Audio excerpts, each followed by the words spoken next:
You've assumed Amrit is the end goal, and I don't believe Amrit is the end goal. My question is regarding manifestation.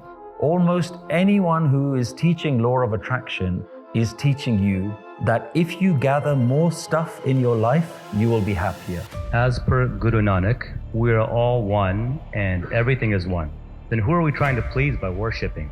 Spirituality is like a bride who gets all dressed up and makes her bed and lies in her bed waiting for her husband to join her. The Gurbani in the Guru Granth Sahib is not only difficult to read, but also difficult to understand. Most people make the mistake of thinking within the Sikh tradition that Guru Granth Sahib Ji is written in Punjabi. Putting one of these bangles on your hand doesn't make you a Sikh. Let's be clear. Okay, the first question. First question is on motivation. I often find myself torn between indulging in TV and other things like that versus devoting time to Bach and meditation. Even though I know what's spiritually beneficial, I still end up choosing distractions. Each day I resolve to wake up early for meditation, but I often prioritize sleep. I feel like this is my question. Yeah, but it's not. Each day I resolve to wake up early for meditation, but I often prioritize sleep and other distractions. This makes me feel disconnected and resistant to Bach and Simran. Though I sometimes experience joy in Bach, the distractions of the world pull me away.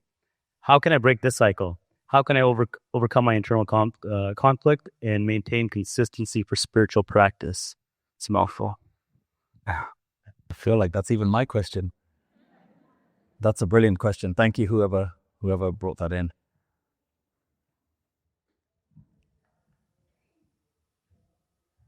The question talks about a connection to Sikhi. And the way I understand Sikhi is that it is a door to a much deeper thing that you need to connect with. So if you are connecting to Sikhi, you want to take it the next step further and start creating a connection with life. Fall in love with life. See if you can fall in love with the experience of living, the experience of breathing, the experience of life flowing with all its ups and downs. Once you have a connection with the flow of life, what the Gurus have called hukam, with the very flow of life, that is a level of connection that is much deeper. Then you will experience what the masters are experiencing. That it isn't just a discipline that they have to follow at a certain time. It isn't just a certain number of prayers that they have to do, or they feel guilty when they don't do it. The masters are talking about uthat baitat sovat naam. That naam, remember, is not just a task that they have to complete. Naam means a divine connection. Naam is that experience, the awareness of seeing the hand of God in every moment, in every person, at every time. So you have to try and see, am I really in love with life? If not, why am I not in love with life? Am I in love with this moment? If not, why am I not in love with this moment? And why you'll find the answer is most often, no, I'm not in love, is because your mind has a better idea of what it wants life to be like. So your ego wants life to be something else, and the masters are teaching you, fall in love with life. Remember, Guru Granth Sahib Ji, the wisdom, also has questions in there. And the very first question is about, how do I create a connection? Give sachiara hoye, give kure tutte pal. How do I connect with the truth? How do I break away from everything that is temporary and false? And the first answer to the first Q&A directly with Guru Nanak Dev Ji. Kiv sachiara hoiye, kiv kure tutte pal, hukam rizai chalna. Guru Nanak's first answer to the first question is connect with hukam. Hukam needs to be understood. Hukam doesn't mean God's command. That's the translation. But a much easier way to understand hukam is reality. Fall in love with reality. Fall in love with that which is true in this moment. That's a connection that doesn't then depend on you having to do certain jobs. Then you will naturally wake up and want to connect. Now, I want to go back to the question because this is a very important question. And I know a lot of you have even approached me and asked me, how do I do this?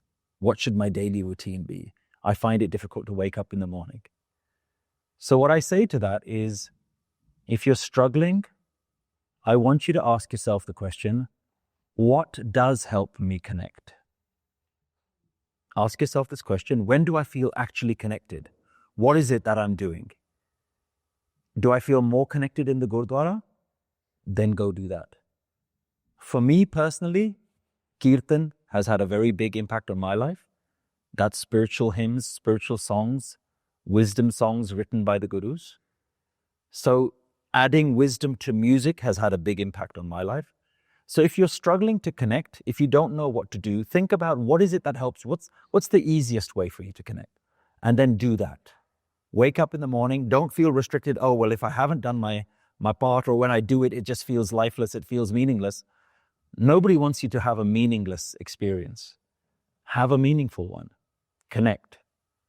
But don't stop your connection just with the prayers. Most people think that I've done my prayers in the morning, I've done my duty, that's it. Now I can get on with normal life. The Gurus, the Masters, are in a state of enlightenment during normal life. Don't forget, they probably had a harder life than you and me. We know within the Sikh tradition, some of the Gurus fought battles. Some of the Gurus lost their own family members in the most horrific ways. Guru Nanak Dev Ji, as a young man, even went and he used to work in a store. He worked in a shop. He helped run a business. And what do we learn about that story? Those of you who are familiar with those historical stories. The story went that every customer that walked into Guru Nanak's store, Guru Nanak would just say, Tera, Tera, Tera. That every customer he saw as yours. Oh, divine, I see you. I'm not talking to a customer. I see God coming into the room. I'm interacting with God at every moment. This is you, this is you, this is you. Do you see how he's connected with life? It's not just something that he does at 5 o'clock in the morning. So create a connection with life and start with something simple. Can I fall in love with this moment? And then you'll notice your ego come up. You'll notice what your ego is doing. I'm not in love with this moment because that person is there, or because this has happened, or because I got a parking ticket outside and now I have to pay a fine. All these small things. It's okay. Let go, let go, let go. Try and connect. And you'll see that that's a completely different relationship that you have with life. Sasikal Padi, my question is regarding manifestation.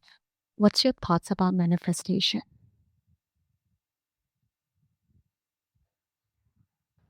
Thank you. So the question is around manifestation. I assume you mean law of attraction. This is probably one of the most common questions that I get. And what we're seeing now is many so-called spiritual teachers, many so-called gurus who are convincing you that life is all about manifestation, law of attraction, positive thinking, think and you shall achieve, believe it and you shall receive it. The gurus do not allow you to fall into another trap. The gurus are there to save you. Ultimately, from what I've noticed, almost anyone who is teaching law of attraction is teaching you that if you gather more stuff in your life, you will be happier. Prosperity, wealth, the career that you always wanted, the promotion, the relationship, attracting a partner. Now, that's not to say that there isn't some truth in what they're saying, that who you are has an impact in how the world responds to you. I think that's absolutely true. If you can improve the way that you look at life. But if your idea is that I will be happier when something new comes into my life, the Guru, the real masters, call that Maya, material obsession, that you have sold your happiness to something else. Only when that thing comes, then you'll be happy. The Gurus have always taught what you need to be happy you already have. There is nothing outside that will give you that real sense of fulfillment. This really needs to be understood. When you manifest, the idea is that you're going to put some positive vibes out to the universe, and that's going to then attract the right things for you. But you have to look at your subconscious. What you're really saying when you want to manifest that new job or wealth or whatever it is, what you're really saying is, I'm not happy now. That's what your subconscious is saying. And those who study the laws of manifestation, they will tell you it's actually not what you say in your mind, but what is deep-rooted in your subconscious is what you end up attracting. So if your subconscious mind is saying, I'm not happy now, I will be happy when this thing happens, what are you really putting out to the universe? I'm not happy. So that's not the law of manifestation. The only way to manifest is to say, I'm okay. I'm okay now. I'm okay tomorrow, no matter what tomorrow brings. That is going deep-rooted into your subconscious and saying, no matter what happens, I will experience joy now. And the Gurus actually teach you this form of manifestation. There's actually a shabad in Guru Granth Sahib about law of attraction and manifestation. And it says, Mangana, Mangana Nika, Harjas Gurte Mangana. If you're going to manifest anything, if you're going to ask for anything, there is only one thing worth manifesting: divine praise. And it says, go to a guru, to the spiritual wisdom, to the ultimate truth, and go and ask for divine praise. What does that mean?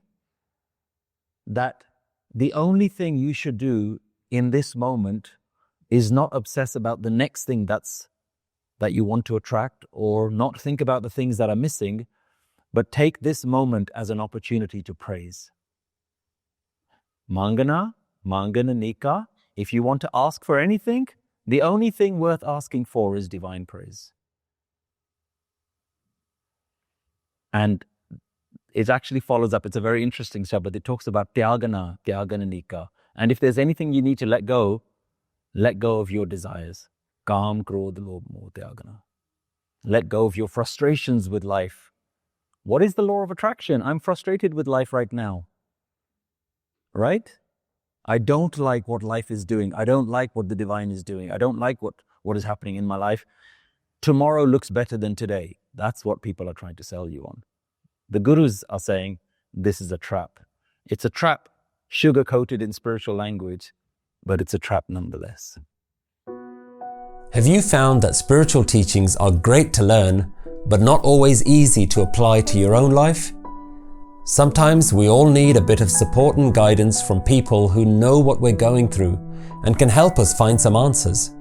The Nanak Naam Facebook group helps you do just that.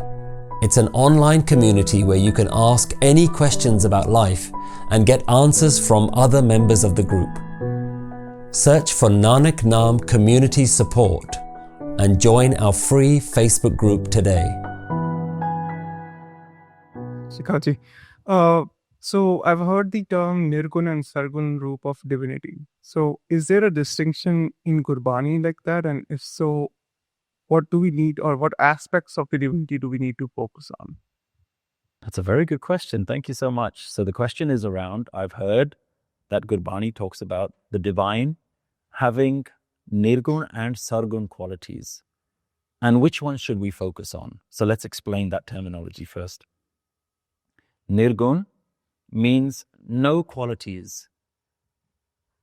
Sargun means all qualities. So the divine, you can't pinpoint. There's no one exact thing that you can say it is. Even if you call it infinite, who are you to say it's infinite? How do you know? You don't know. So that is the Nirgun side of the divine. Sargun is the divine is everything. The beautiful thing is there is no distinction between the two. Nirgun bhi ohi, Sargun bhi ohi. The divine is everything and the divine is nothing. Look what the Gurus have done. They do not allow you to limit oneness, God, the divine in any way. There are some traditions that say when you go to the root of all meditative experience, you end up in nothingness. The divine is nothingness. There is no God. And there are others that say, no, there is definitely a God. Guru Nanak rises above both and said, who are we to say whether God is something or nothing? It is everything. What I love about that is you can now connect to God in whatever way you like. It is so easy when we say that everything is God. Again, please be conscious of the word God. Yeah, it's an easy word for us to use, but we're not talking about an old man in the sky. We're talking about the spirit of life, life itself, everything. One of my most favorite teachings from Gurbani. Sab Gobind hai, Sab Gobind hai, Gobind bin nahi koi. Everything is God. Everything is God. Without God, there is nothing. There is no thing that you can point at and say God is not there. So the question now is, which one are you going to connect with? God is every single thing that is around you, and God is you looking out at God. It is God looking at God. That makes it very easy. That makes it very approachable. You yourself are nothing but God. Now, the big question is, what is stopping you from finding God? And that's a question you have to ask yourself. As per Guru Nanak, we are all one and everything is one. Then who are we trying to please by worshiping? So the question is, if we're all one and everything is one, then who are we trying to please by worshiping? These are wonderful questions. Thank you so much.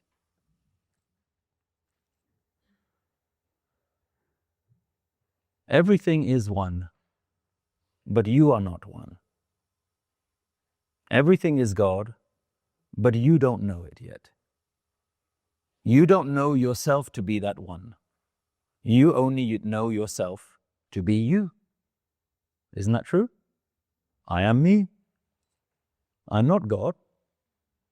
I like the sound of it. I like it when I read it and when I hear spiritual lectures. But when I close my eyes and I'm honest and truthful with myself, I feel like me. I don't feel like God. That's the difference. So the question is, if everything is God, who are we trying to please? And there's a slight genuineness, but a slight laziness in the question. Well, if everything is God, maybe I don't need to do anything. I can just get on with life. That's why I said everything is God, but you are not yet. And the Gurus use a wonderful analogy to help us understand this. They say that spirituality is like a bride who gets all dressed up and makes her bed and lies in her bed waiting for her husband to join her. And you are like that bride. If you decorate yourself in the right way, if you wear all the right things and you behave in all the right ways, the example says that God will be pleased and will join you. But if you don't, God will not be pleased. Now, that analogy, you might think, oh, it sounds a little bit outdated, sounds a little bit crude. But we need to understand it's not about the analogy. It's about understanding what's deeper, what's behind it all. And to help explain this analogy, let me tell you a story. There's a wonderful story of a sadhu, a holy man, walking around, knocking on doors. And in the olden days, the holy men would walk around and they would never have a job or anything. They would just go from door to door and they would ask people from different houses to feed them, to give them some food. And the idea was that if you were to give, what's that? So the idea was, if you were to give a holy man some food, then it's something positive. You're doing something good. You're going to get some benefit from it in your life. So this holy man goes to a house and he knocks on the door and an old lady answers. And the old lady opens the door and sure enough says, yes, come in, I'll give you some food. But first, I have a question. I want you to show me what enlightenment is. The old sadhu says, I haven't eaten for a few days. I will answer your question. First, take my bowl and please can you fill it up with rice? And so the old lady takes the bowl, takes it into the kitchen, takes off the lid and realizes that the bowl is full of dirt. And she comes back all frustrated and angry. And she says, what sort of trick is this? You told me to give you rice. I went into the kitchen out of the goodness of my own heart. I was going to give you some rice. And your bowl is full of mud? How am I supposed to give you rice if your bowl is full of mud? And he says, just as the bowl is full of mud, you have asked for enlightenment, but your mind is full of dirt. What that teaches us is you have to prepare yourself in order for the divine to manifest within you. You have to empty yourself. You have to free yourself from certain things. So while the question is correct that everything is one, why do we have to worship? The answer lies in the bride preparing herself in the right way. And how does the spiritual bride prepare herself? How do you prepare yourself? The wisdom teaches us that the bride has to decorate herself with the right things. The bride has to decorate herself with compassion, with truth, with stillness, with contentment, with patience. If your mind is not full of those things, it's not ready to receive the divine. What is our mind full of? Ego, self-importance, our desires, plans for the future, disappointments about the past. That's what your mind is full of. You're not ready for God. So God is everywhere. God is waiting for you. The question is, are you ready? Hello. I'm just going to give you a bit of background before I ask my question. So I found Nanak Naam only about 3 years ago, and I'm 43 years old. So I've made all of my major life decisions prior to finding this wisdom. I've chosen my career, I've had children, I've got married. All of that is before finding this. And then I get this wisdom and a light bulb goes on. But guess what? All of my previous choices, they don't go away. I've still, I created a certain atmosphere within my household, within my marriage, within my children. Sorry, this is a bit vulnerable here. I've grown up in a household where it was my dad's rule. So I have children and I've become this yella. My children are also beyond the stage of like 5 where, it's not so easy to mold them and change them. So how do you deal with that when you find this wisdom? You can't take responsibility for other people wanting to all of a sudden jump on the bandwagon just because I've made that choice too. Other people are on their own journey. They're on their own timeline. And if they don't want to connect to that wisdom, I have to respect that.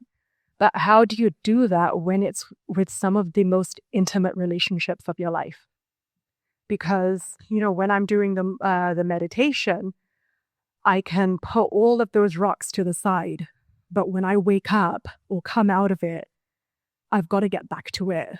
And I got to figure out, how am I going to get through it? And relating to some of the previous questions about manifestation and stuff like that, the modern spiritual world and psychology is all about manifestation. Boundaries is a big one. Whatever doesn't serve you, let them go. Like, we can't surely all turn to divorce when you find this. You can't possibly let go, because that doesn't sound so wise to me either. Thank you so much, and thank you for opening up and sharing with us. Let me start by saying it's not too late. Any moment that you find this wisdom is a good point. And maybe there's a reason why you had to find this wisdom now. We don't know. But you found it. You know what a big deal that is? You found this wisdom. This wisdom is in your life. The Gurus have a very interesting way to explain your scenario. And what they say is you have to become fragrant. You have to become so fragrant that all the people around you cannot help but pick up on your fragrance. It uses the example of the sandalwood tree. And it says it smells so beautiful that all the other trees around it, even if they are poisonous trees, end up smelling like the sandalwood. You're right.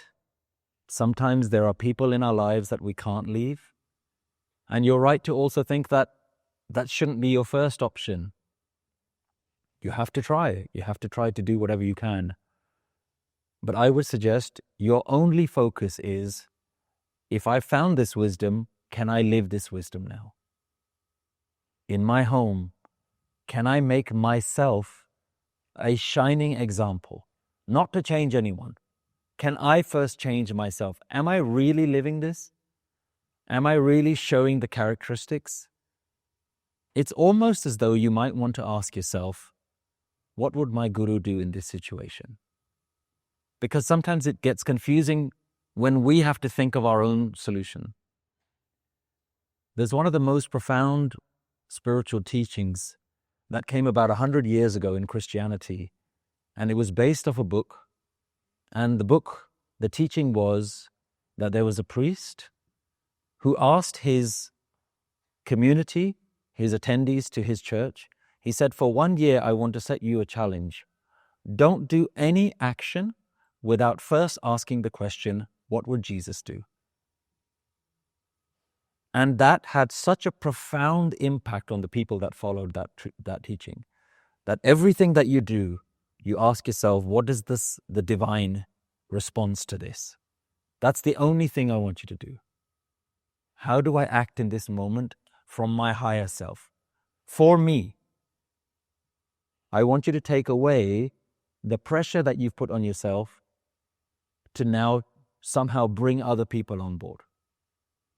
Or the difficulty that it's now having for you to live a certain life, and it may not go with those around you. If you can't move away, the only thing you can do is shine brighter. And that's a real question that you have to ask yourself. Have I fallen in love with the practices? Do I just like hearing it and meditating on my own? Or am I actually going to become a shining example? If you continue to shine brighter, if you continue to grow, if you flower, if your fragrance expands, the hope is that the people around you will pick up on some of that fragrance. So when an opportunity arises for you to get angry, they notice, Mum doesn't get as angry as she used to get. She's better now. She doesn't get as frustrated. She doesn't shout at us as much as she used to. She's a lot more tolerant. She's a lot more calm. That's the only thing you can hope for, that they know. And maybe one day when you're very lucky, they say, why are you so happy? And you say, I'm so happy because I found this wisdom. If you want to be this happy, then I suggest you find this wisdom too. That's the only thing that you can do. Really, truly, and honestly ask yourself, can I live this wisdom now day to day? This is now my time. I've found the wisdom, but I'm in this scenario. This is now my time to shine. Can I shine in this? That's not to say that you should put up with neglect, abuse. That's not what I'm saying. I'm not saying that you should just tolerate all the difficulties. There may be times when you say enough is enough. That's okay. The wisdom gives you the strength to say sometimes you need to walk away. If you can, do it. If you can't, shine brighter. That's the only thing you have. As someone that's getting married in approximately 7 months, I was wondering if there's any advice that you could give. Maybe something that you know or understand now that you wish you would have known before getting married. Could be relating to the getting married itself, or just the wedding process. Thank you in advance. Is your partner here? Okay.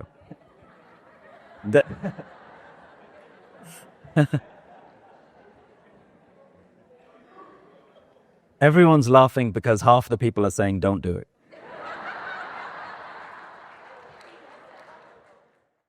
If you're going into a relationship, a lifelong commitment, my advice would be really be clear on what it is that keeps you two together. If it's attraction, that's okay, but it won't last. If it's friendship, that's even better.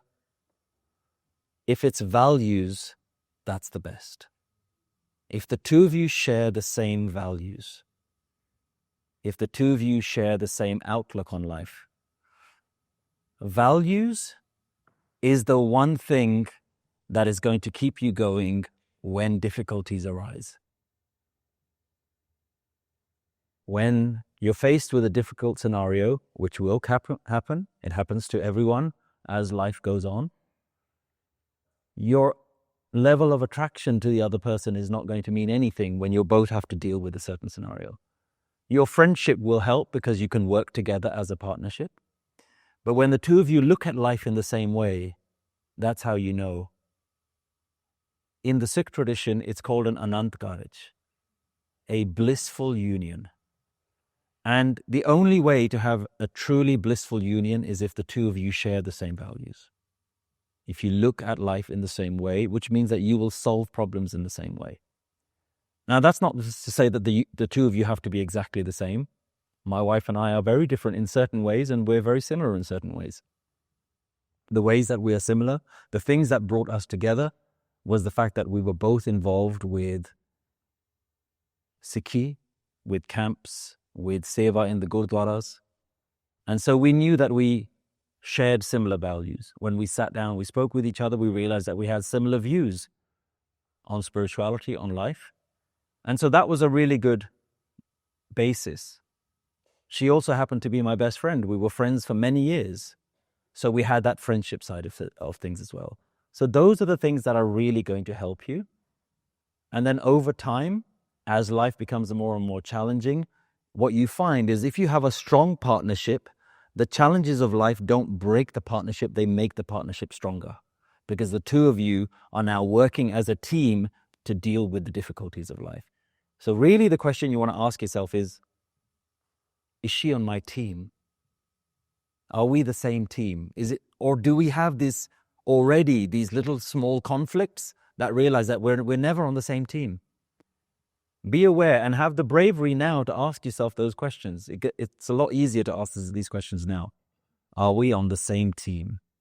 Does it feel like whenever something happens, we've got each other's back? If it does, That's amazing.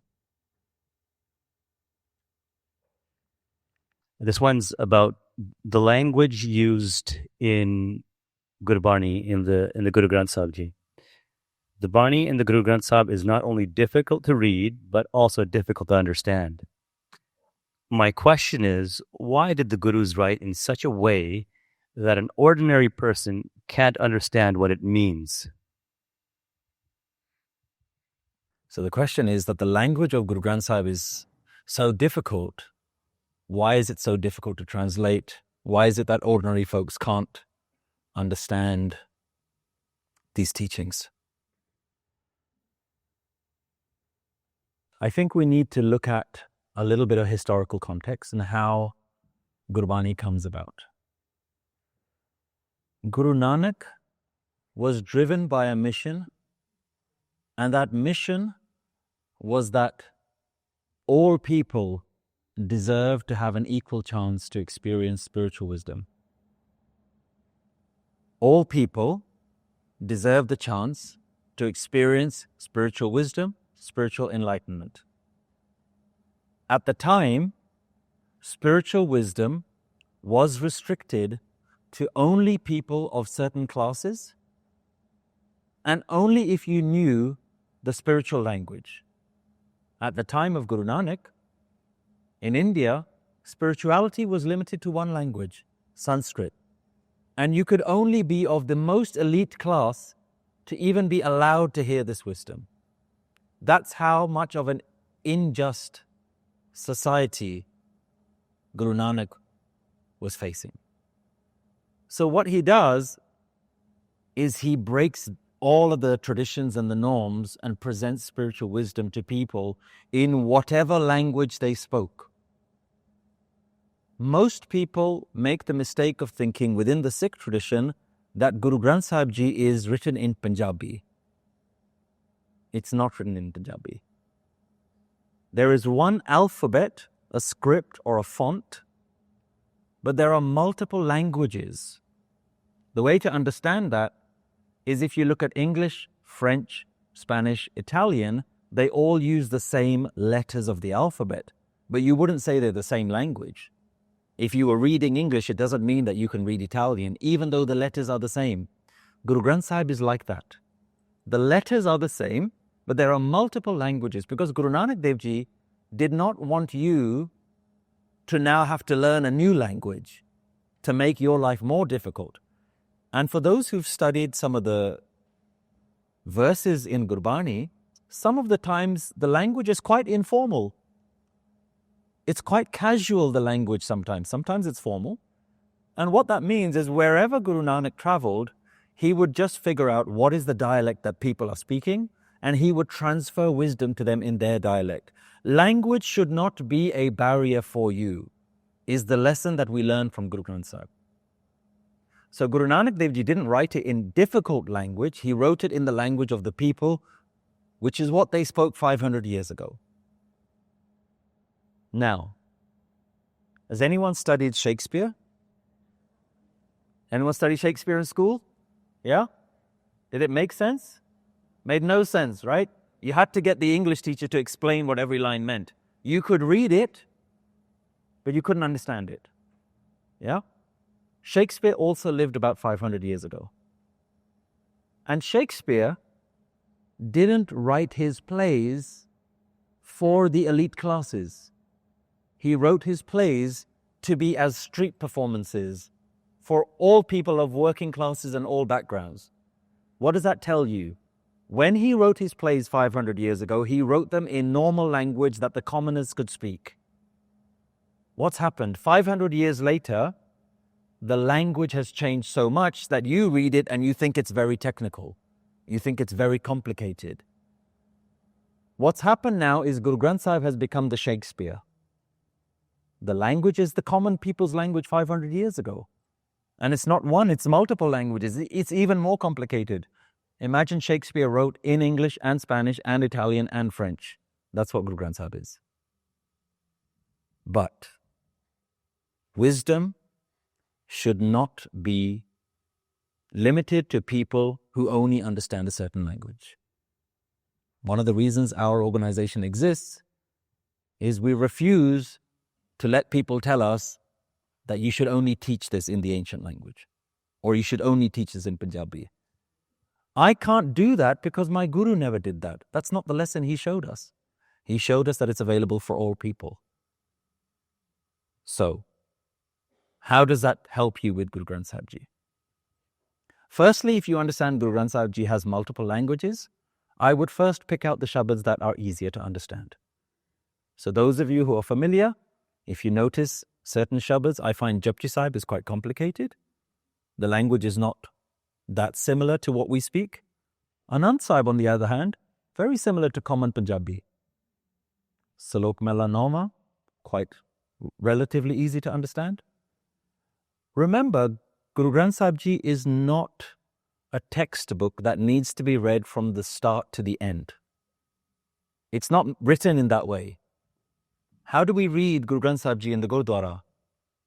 You open any page and wisdom is there. It's not the Bible that is written in multiple books. It's not the Bhagavad Gita that has chapters.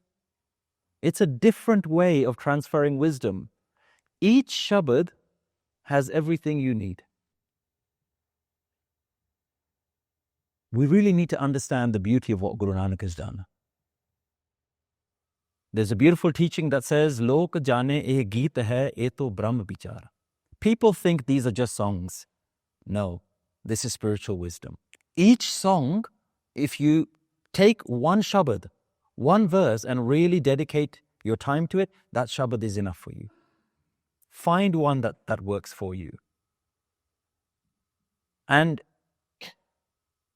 you're going to hear that I'm not telling you the common wisdom that you're going to hear everywhere else. Because I'm not interested in you learning Punjabi, learning Gurmukhi. I'm not interested in that. I'm only interested, hand on heart, in what I believe Guru Nanak was trying to do, which is share wisdom for all, spiritual wisdom for everyone. You can do it in whatever language makes sense to you. Take any shabads from Gurbani. Don't let a verse that doesn't make sense to you be a reason why you don't read it. And you say, I can't do this. Go and find verses that you do understand. If you can't understand a single word, use the English translations.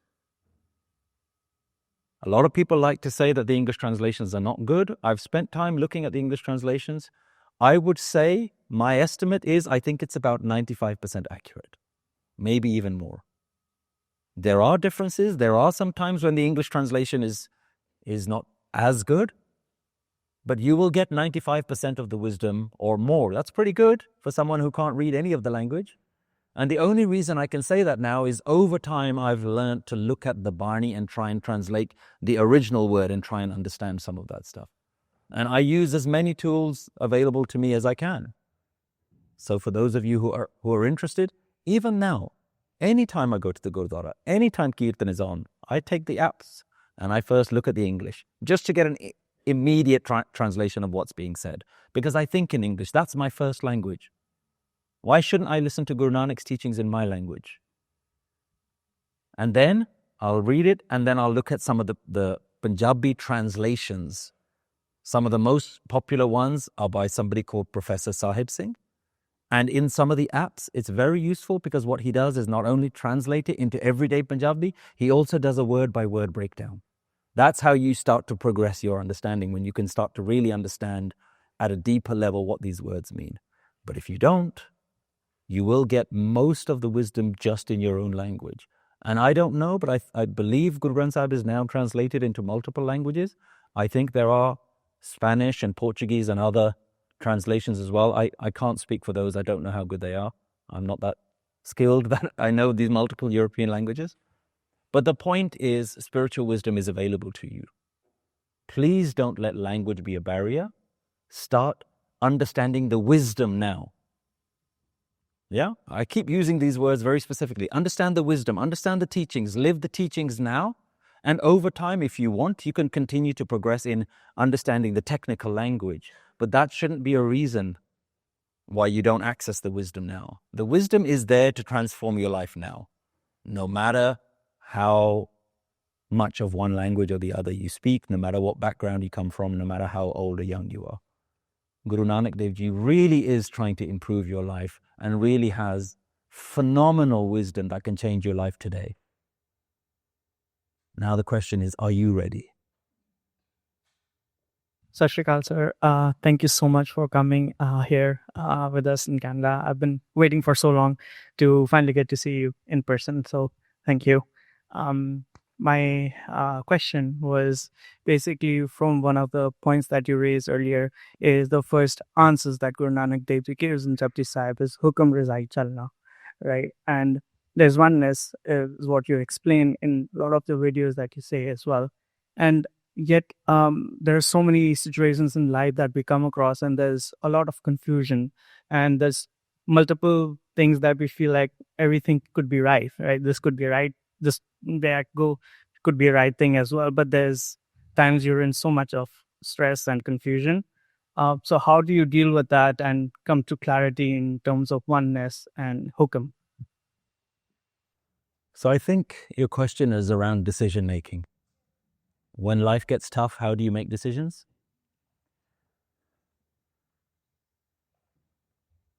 I'll give you what I do.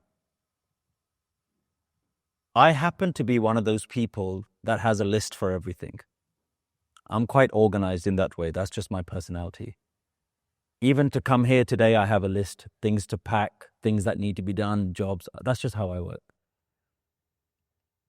So for me, anytime I need to make a difficult decision and those things come, whether it's career, whether it's finances, I actually do quite a simple list of pros and cons.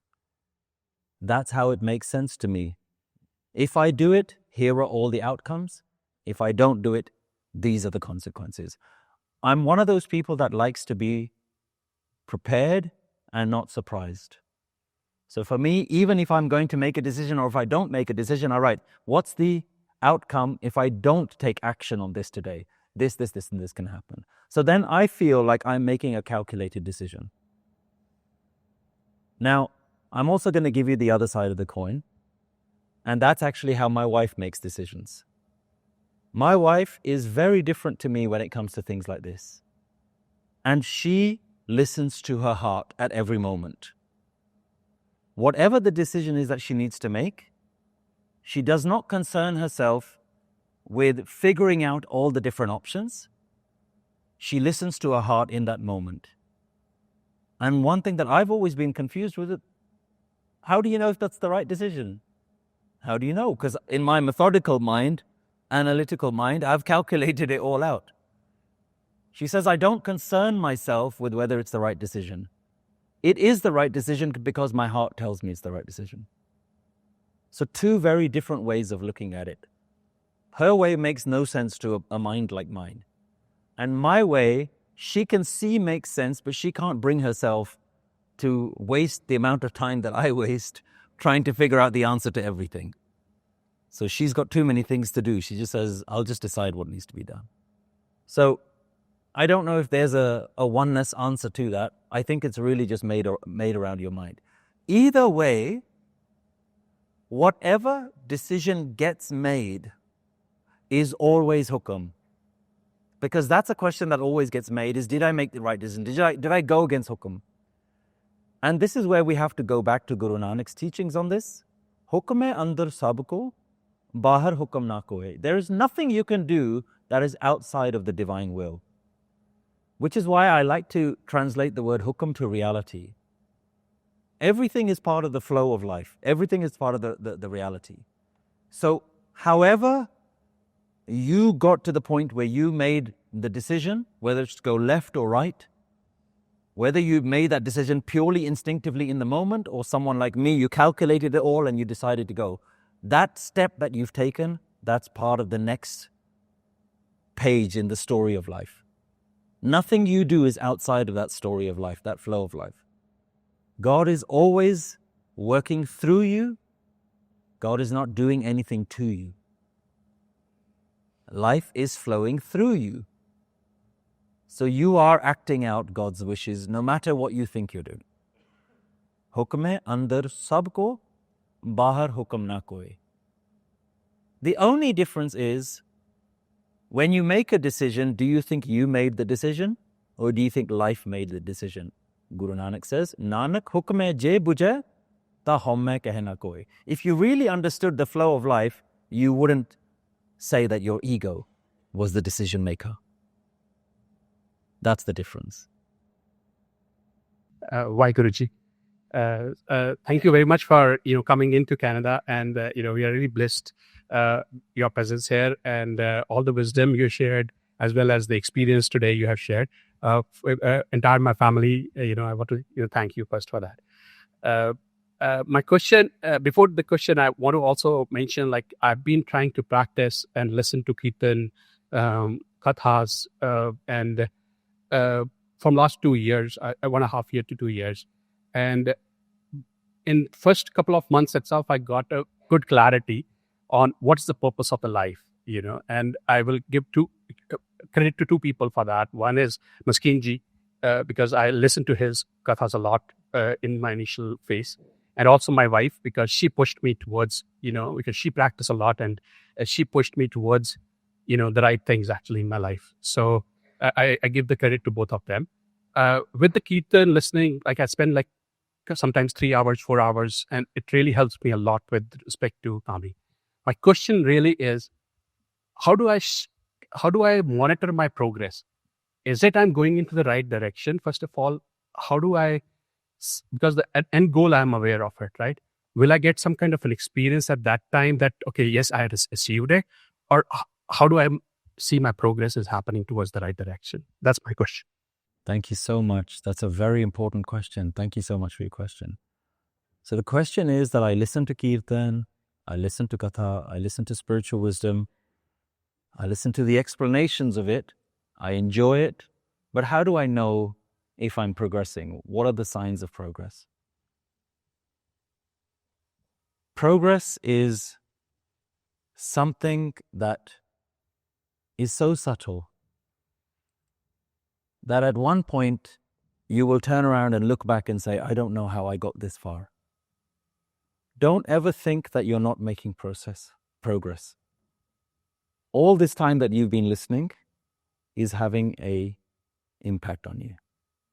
It's slowly seeping its way deeper and deeper into your heart. So first, be thankful of all the progress that you've made, even if you can't see it. Guru Nanak's wisdom is pretty powerful. It has the ability to penetrate even the most stubborn minds. So the fact that you are motivated every day to listen to it is progress. There was a time in your life where you weren't interested, right? There's progress. So the way the Guru works, the way this wisdom works, is you are not to be interested in your progress. Because who is the most important character in your progress? Me, myself, my progress. Am I progressing? Guru Nanak says, I'm not interested in giving you a little table to see whether you're at level 1 or level 10. Your only question is, how much have I remembered the divine today? And one of the most important things that you can do is at the end of the day, take a few minutes to just ask yourself, what was my day like today? What was my mind like today? Where were the opportunities where I could have acted in a divine way and I acted in a selfish way? And then tomorrow, with all of your sincerity, pray to the universe and say, tomorrow, can I act? Let me have the strength to act in a more divine way. Let me remember the divine even more. Let me see the divine in every moment. Because that is the only thing that you need to measure against. Every moment, am I in Nam? Am I seeing God at every moment? Am I hearing God at every moment? Am I tasting God at every moment? Not that you should use that to be disheartened, because you can say, well, it's not working. I've been doing this for years. It's not working. That's not what I want you to do. The only way that you will see God in every moment is if you can see God in this moment. So your only question, the only challenge you have to set yourself is, can I be in God's awareness now? That's your only thing you need to measure. Right here, right now, while you're here, while you're sitting here, am I breathing in and remembering the divine? Am I walking and talking and seeing the divine? Am I recognizing that the divine is here? Oneness is here. That's the only question of progress you need to ask yourself. In this moment, where is my mind? Once you do that at every moment, progress is done. Sat Sri Akal ji. So my question is, what is like Naam chanting doing for us? Scientifically, like spiritually, energetically, like we meditate, and a lot of like different faiths, they say, do not say anything, do not speak anything, just focus on your breath. So what happens when we are chanting Waheguru or any other word that, you're chanting? Thank you. I'm really enjoying this conversation, by the way, guys. It's really phenomenal. I don't get a chance to have these kind of conversations very often. So thank you so much for allowing me the opportunity to have this conversation with you. The question is, what is Naam chanting doing? Naam, which means a holy name, the divine name, is a very powerful technique that works on your mind. I want you to understand that your mind is chanting a mantra 24 hours a day. You're all doing it right now. You're all meditating right now. What you're meditating on is me, me, me, me, me. Do I like what he said? Do I not like what he said? Is he going to carry on, or can I get up from here? Did I have enough food? Did I have too much food? That's what your mind is doing all the time. There are traditions out there that say, silence your mind. Guru Nanak Dev Ji understood that the mind is not made to be silenced. The mind is always going to have something to say. So if your mind is going to be chanting and is chanting all the time, Guru Nanak does something very easy for you. He said, your mind is always saying a mantra, but right now it's saying me, me, me. He says, give me that mantra and take my one.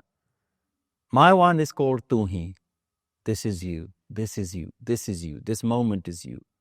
These words coming out of my mouth is you.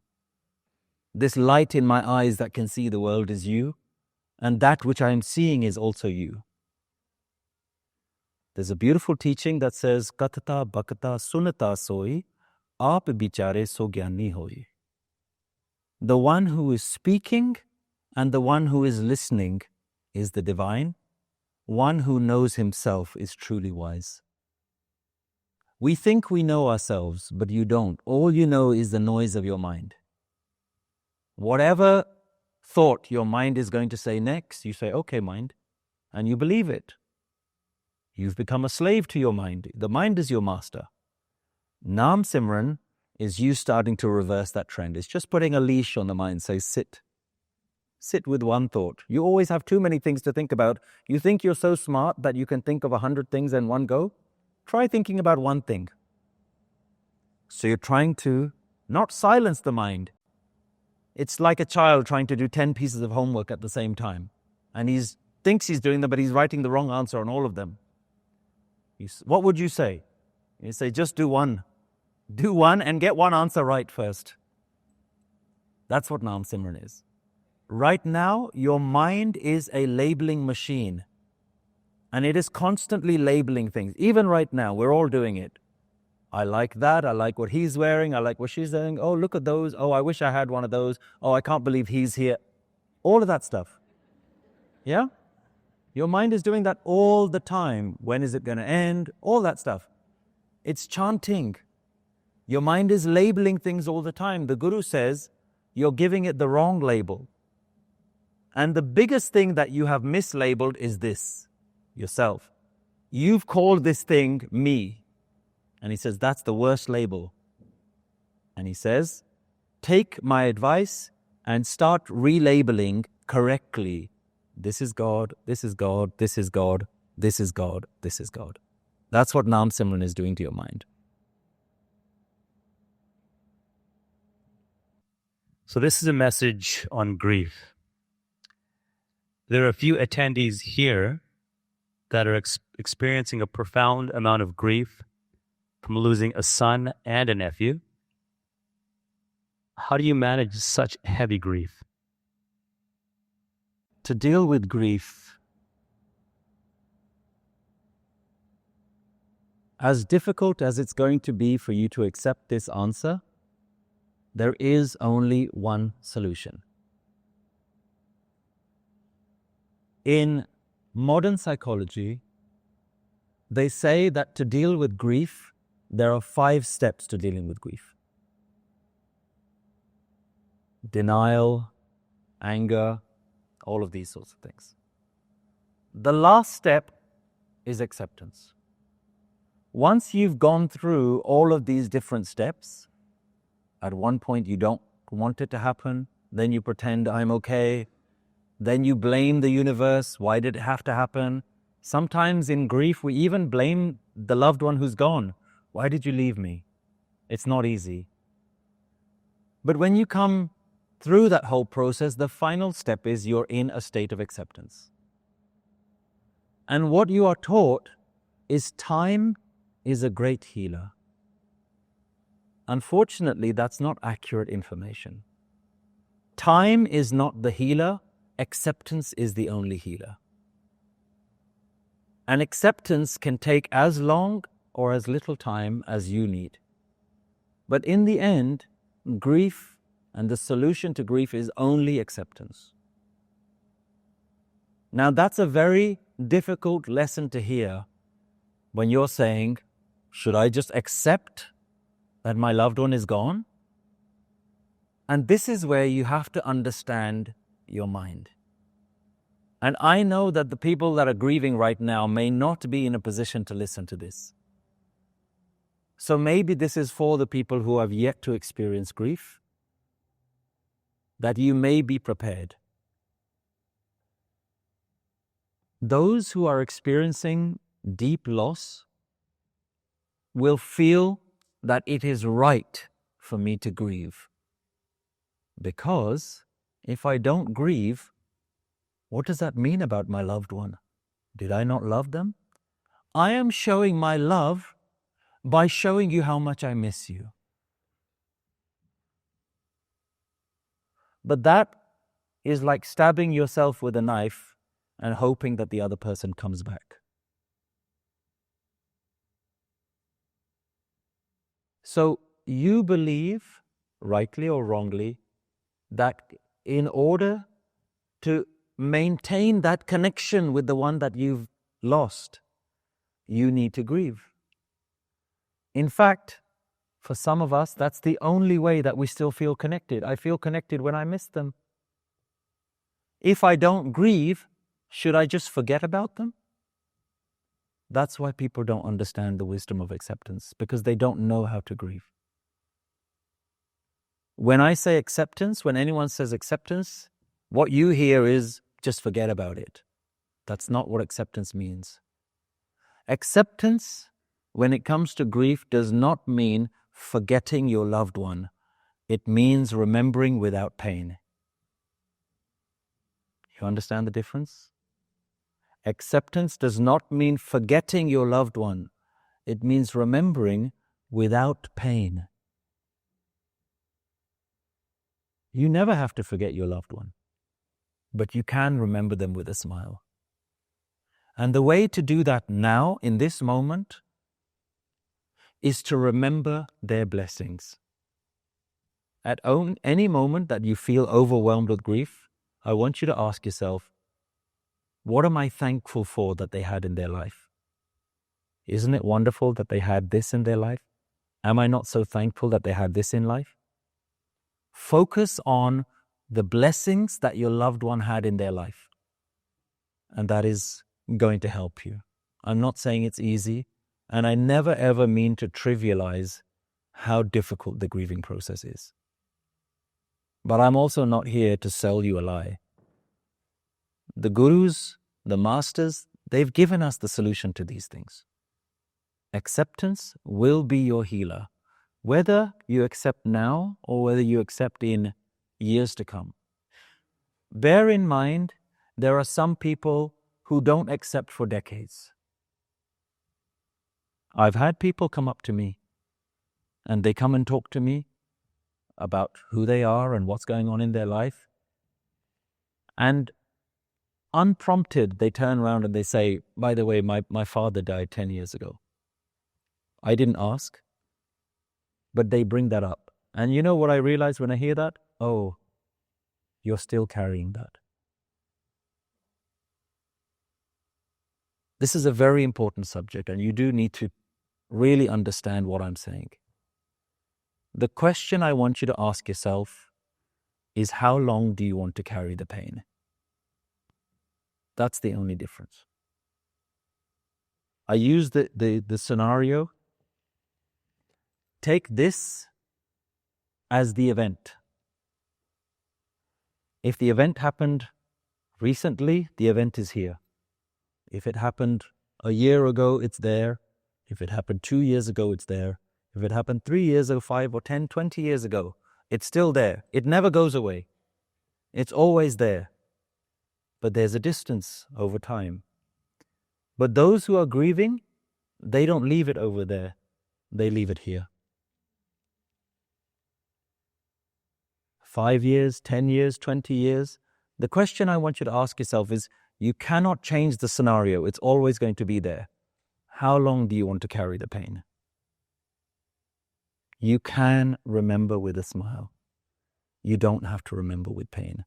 And that's something that you yourself will be able to overcome. Everyone eventually does overcome the pain. You will be okay.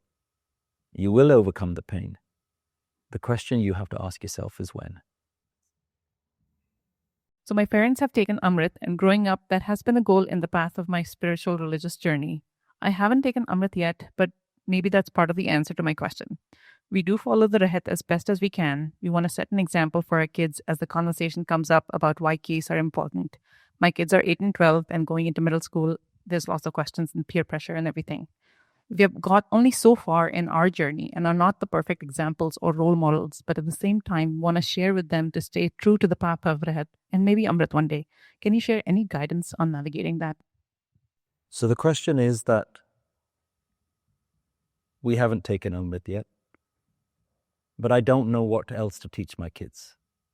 I know that this feels like this is the right thing to teach them, but they're conflicted with peer pressure, with different priorities. And when we ourselves have not made that commitment, how do we raise our kids in that tradition? How do we do that? I'm going to tell... Yeah. Between? Where we are and to Amrit And, teaching our kids.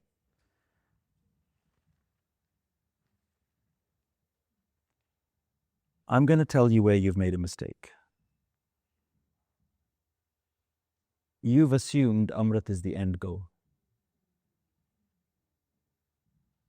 And I don't believe Amrit is the end goal.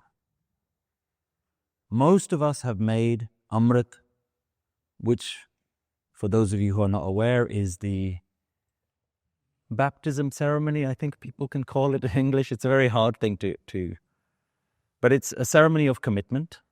It's a ceremony of changing your lifestyle, even changing certain things about the way you look, changing the prayers that you do, the commitments that you make. People have made Amrit the destination. I don't believe it was ever made to be the destination. I believe Amrit was the initiation. You see the difference? Initiation is the same as buying the uniform and stepping into the school for the first time. You have the books, you have the uniform, you think you're ready, you step into the school. What most people have assumed is You have everything ready, you step into the school and they hand you a diploma and you walk out. And you say, wait, what happened? I was coming in to learn, and unfortunately how the society has made it in such a way is that Amrit Shak liya, you're done. You've taken Amrit, you've committed, you're done. And then you become the poster child. Look, this person has taken Amrit. Everybody else should do what this person does. The problem is that most of you will still be none the wiser. You just started and you don't know where to go. So I'd want you to change how you look at this. Don't look at it as, I'm not ready. You can ask anybody in the room who's taken Amrit and ask them, did you feel ready? And most of them will say, I don't know what happened, but one day a calling came and I was just compelled to it. I had to take it. So the question is now, make yourself mentally ready for the calling. I like to say that you don't take Amrit, Amrit takes you. You have to ask yourself, am I mentally ready? How do you become mentally ready? You have to learn the teachings. You only make the teachings your problem. Your only problem is, do we understand this wisdom? Do we live by it? We have created such a disproportionate amount of guilt associated with not taking Amrit. The truth is, your Guru has lots of instructions for you. And if you think that you're not a good Sikh because you don't take Amrit, that is not the reason why you're not a good Sikh. You're probably not a good Sikh, just like me, because every day your mind goes all over the place. And that's really what the Guru is trying to help you with. So you, yourself, your family, your children, let's focus on actually learning what the Guru wants us to do. How do we want to be all day? Did our day today, did we act in like we had Amrit inside of us? Like we had that divine juice inside of us? Remember, Amrit is all around you. Amrit is raining in this room right now. Amrit is flowing in your ears right now. The question is, are you ready to drink it? That's a very different way to look at it. I want you to say every morning, today I'm going to drink the Amrit of life. If when you do that enough times, eventually you're called to join, then at that point, the Guru has already grabbed your hand. The Guru is taking you. You don't have a say at that point. But right now, the question you have to ask yourself, you and your kids, is, kids, are we actually doing what this is? And most people translate that to mean, have we taken Amrit? Are we not cutting our hair? Are we eating the right things? Are we saying the right things? Are we waking up at the right hour? Are we saying the right prayers? That's not what Guru Nanak wants for you. And the problem is, you're listening to everyone else who tells you what a good Sikh is, but you're not listening to your own Guru. I want you to be brave enough to say, I'm only going to listen to what my Guru is saying. And how do you do that? You open Guru Granth Sahib Ji and start reading. Start reading this wisdom. It's surprising to me how many people call themselves a Sikh and never actually read the wisdom. Let me be clear. You cannot be a Sikh as a birthright. Just as you cannot be born a doctor just because your dad's a doctor. Does that make sense? If your dad's a doctor, you're not a doctor. Just because my mom and dad were doctors and I was born into their house. You're also not a doctor if you buy a white lab coat and you put a stethoscope on and you print out a certificate from the internet. Are you a doctor? You're not a doctor. What makes you a doctor? You have to have studied and qualified. Have you studied the wisdom? Are you practicing it? You know, most people who go to medical school, they study for 5 years and then they have to go and actually train for another couple of years. Practicing, actually doing it. And maybe at the end of all of that, they become a doctor. You think you've just become a Sikh? You're not a Sikh. If you haven't read the wisdom, if you don't wake up and try and live that wisdom every day, forget Amrit, you're not even a Sikh. You're not a Sikh. Your parents are not a Sikh. Your husband, your wife, your children, they're not a Sikh. Putting one of these bangles on your hand doesn't make you a Sikh. Let's be clear. You are a Sikh, a student. You cannot be a student and never turn up to the classroom. And simply wearing the uniform does not make you a student. So don't worry about taking Amrit. Worry that you haven't gone to the school yet. And teach your children, let's not listen to what other people are saying. Let's actually ask the Guru, how do I become the best student? What is the best way that you can be a student? What does the teacher want for his student? To learn. Sikh, go learn. Hi, I want to ask you about babies. About? Babies. Babies? Babies. What does she see? Huh? Babies. Babies. So I'll give you more context. Well, first I want to ask you, how do you instill divine wisdom in babies from very early on? And I also want to ask you about attachment and control. So is there a thing such as positive attachment? And does that give you the power to change life outcomes in any way? For example, a baby is born and then you become hyper-focused on ensuring their survival, safety. Does that kind of attachment enable you to change their life outcomes in any way? So Gurbani says the number of breaths you are going to take in your life are already accounted for. So given that, how is this level of attachment useful? And does that give you any power as a parent to make sure your child lives a long and happy life? Thank you. How many children do you have? I have one, a 7-month-old. Thank you.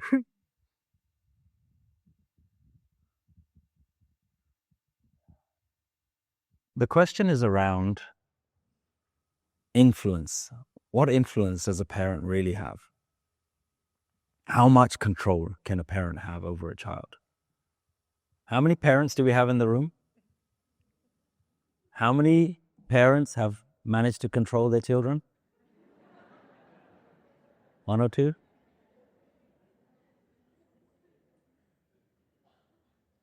I joke, but the reality is your children are not your children.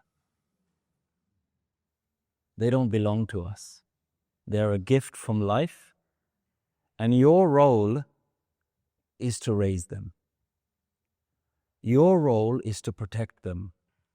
Your role is to nurture them, and your role is to guide them the best way you know how, to prepare them for a world which is going to influence them. You hear what I said? To prepare them for a world that is going to influence them. Because your role is not to ensure the baby turns out the way you want to. You haven't even managed to make life for yourself turn out the way you wanted it to. How are you going to make somebody else's life turn out the way you want it to? One of the mistakes we make is if things have not materialized in our life, we then put them onto our children's lives. I always wanted to play the piano. I never learned. Now my kid's going to learn how to play piano. Is that right? And when your kid says, Mom, Dad, I don't want to play the piano. And they say, no, you must learn how to play the piano. Because I never learned. Do you know how lucky you are that you have a piano? We didn't even have a piano when we were young. Right? What are you doing? You're projecting. You're not listening to what the child wants. That's not to say that you don't influence them, you don't show them, you don't guide them in all the different ways that you can. But the reality is, we do not control everything in life. But as a parent, your maternal instinct is to try and protect them as much as possible, to try and guide and shape their life as much as possible. It's a very subtle balance between the two. So which is why I said your role is to guide them for a world that is going to influence them. And the hope is, if you do a good job, they trust you as a guide. Whenever difficulties arrive in life, they come back to you for your guidance. If you do a good role, if you do a good job of just having that perfect balance of reining them in when you need to. Look, the younger they are, you have to set boundaries. Of course you do. But at certain times, you let them go. At certain times, you guide them. You say, I think that's a mistake, but I'm not going to stop you. I don't think that's the right thing to do. I think that's what's going to happen.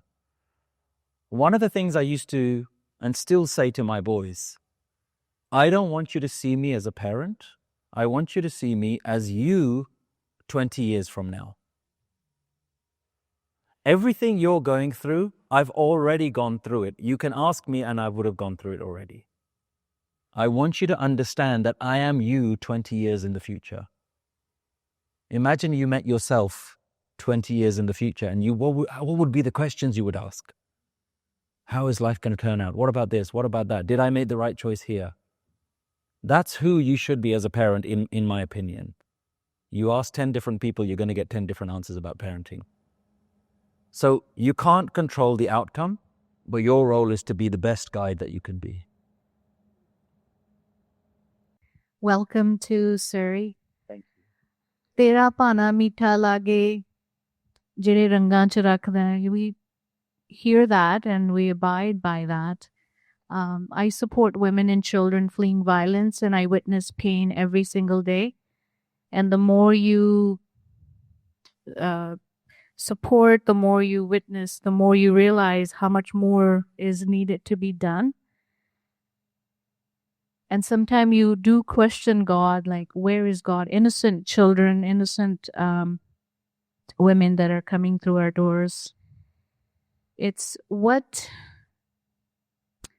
And I know, providing hope and, doing the right thing, supporting them with housing and just essentials, etc. But why all this suffering, like the wars and all these other things, diseases, etc.? Sometimes you do wonder, where is God? Can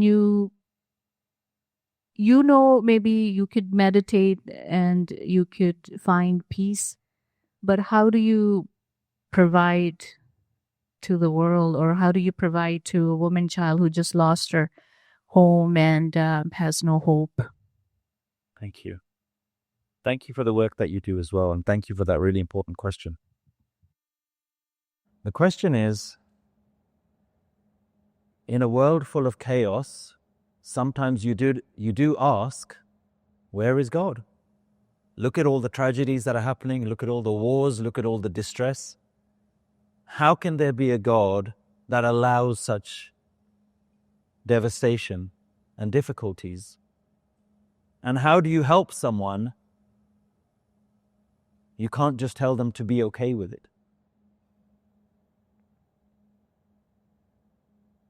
This is where the word God now becomes inadequate. Because we have assumed God is the guy who does good stuff. When you say the word God, what you really mean is the Babaji, the elderly father figure, who gives us good stuff. Which is why when we want good stuff, you pray. And if you pray well enough, you get the good stuff. If you don't pray well enough, maybe it's not your time. That is where the world is stuck. Guru Nanak, in his infinite wisdom, does not sell you that kind of God. That is not God because it's not true. The truth is, no matter what religions teach you, there isn't some guy up in the clouds. It's not there. Take a rocket and go as far as you can. Take a spaceship. Where will you find God? Guru Nanak doesn't describe the divine in that way. And this is where we have fallen short of understanding. The first people to translate Guru Nanak's teachings were Christian missionaries. And they looked at the first word in the first page and said, Ik Onkar. Well, we believe in a God. That sounds a bit like a God. So they said, Ik Onkar, there is one God. The Christian missionaries translated Sikhi to you, and you said, okay, that sounds right. And you took their translations. Guru Nanak never said there is one God. Guru Nanak said Ik Onkar. And Ik Onkar does not mean there is one God. Guru Nanak does not want you to believe in God. Guru Nanak wants you to know God. Because a God in the sky you can believe in, a God in the sky you can pray in, but Guru Nanak doesn't have that kind of God. He says Ik Onkar. Oneness is unfolding infinitely. What are you going to do with that kind of God? Ik Onkar. Oneness is unfolding infinitely. Who are you going to pray to? What are you going to ask for? And he says, Satnam. This is the truth, that is the name of God. And in fact, it is not only everywhere, it's in you as well. Your true name is Ik Onkar. Ik Onkar Satnam. There is oneness, and that is true in all places at all times, including here. Your real name, your Satnam is Ik Onkar. So, when your root definition of God is flawed, then questions can come up. Well, where is there a God when all this chaos is? I've had to, in my lectures and talks that I've delivered, I've had to overcorrect. I would rather tell you there is no God so that you can start to break this definition that we all carry around. There is no God. Now what are you going to do? There is no God, and every single word in Guru Granth Sahib is still true. This is why we realize we haven't been good students of this teacher. Because we've been listening to everyone else. We haven't been listening. We haven't been studying. We haven't been reading. What does Guru Nanak actually say? But that doesn't help your scenario. Because there's still difficulty in the world. There's still so much hardship. What do we do about that? So one thing that we can think about, we talk about there's so many wars and there's so much devastation and there's so much pain and hurt in people's own families and households. Before there were human beings, was there chaos in the world? Let's go back to the time of the dinosaurs. What do we think, yes or no? Was there chaos? Was there tragedies? Was there devastation? Was there mass murder? Was there individual injustices going on daily at every moment? Where was the God then? How many dinosaurs are asking the question, where is God?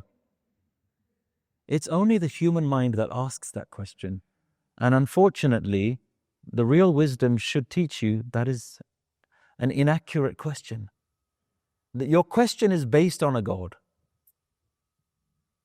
Now the question is, if there is no man in the sky, why is there suffering?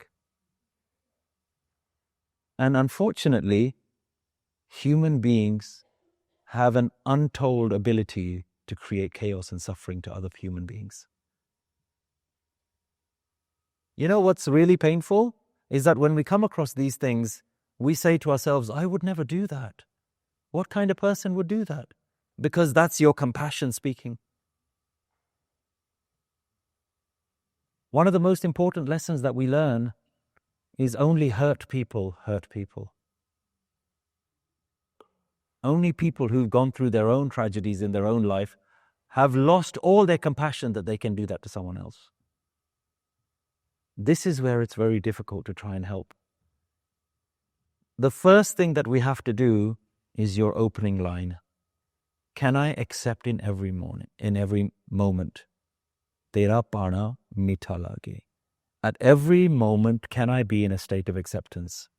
This is what life is. Life is like this. We just agreed that this was happening before human beings. Before the idea of a God even came on earth, chaos was happening. There has never been a time when there isn't chaos. And there will never be a time when there is no chaos in the world. Because the human itself is chaos. The human mind is chaos.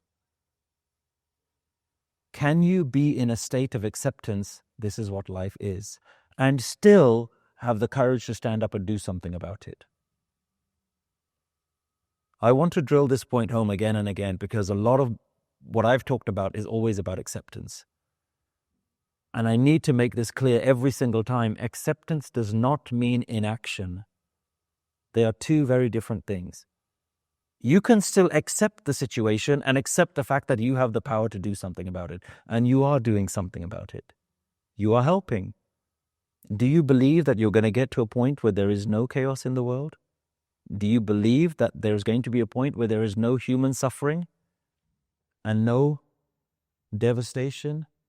No human cruelty? Maybe when there are no humans. As long as there are humans, there will be suffering. Can you be in a state of acceptance? As long as there are humans, there will be cruelty. Can you still be in a state of acceptance and a state of doing whatever you can to help? Loving God, who is the creator of peace and chaos. One of my most favorite teachings from the Jap Sahib. Namo kalhe karta, namo shantarupe. I bow down to the creator of chaos and I bow down to the embodiment of bliss. That is God. That is life. I bow down to this complexity that is beyond my understanding. It's so much bigger than us. We're trying to understand the universe based on our small understanding. We cannot. One of the most important teachings when we read the Japji Sahib, Hukmi hovan akar, hukum na kahiya jaye. The divine flow is the reason for creation, but the divine flow can never be fully understood. But hukum razai chalana, but the divine flow can be accepted.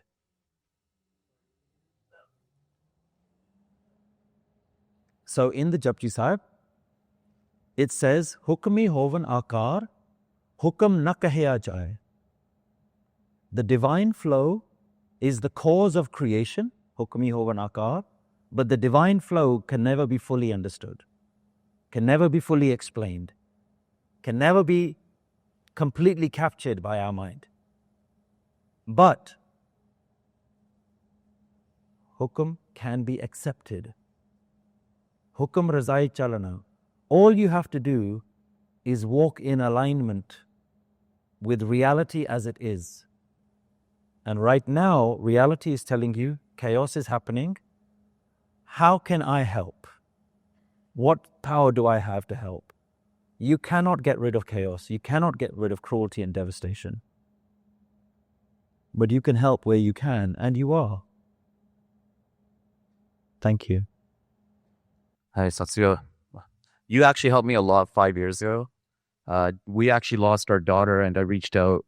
And my wife was asking at that time, she was saying, why did this happen to us? Why did this happen to us? And when I had reached out to you, it was a way of reframing my mind of why wouldn't things like this happen to us? Because when you go to a children's hospital, go to the NICU, you see all of these families there, you don't realize that these things happen to a lot of individuals on a daily basis. But just that frame of mind went a long way in changing that perspective.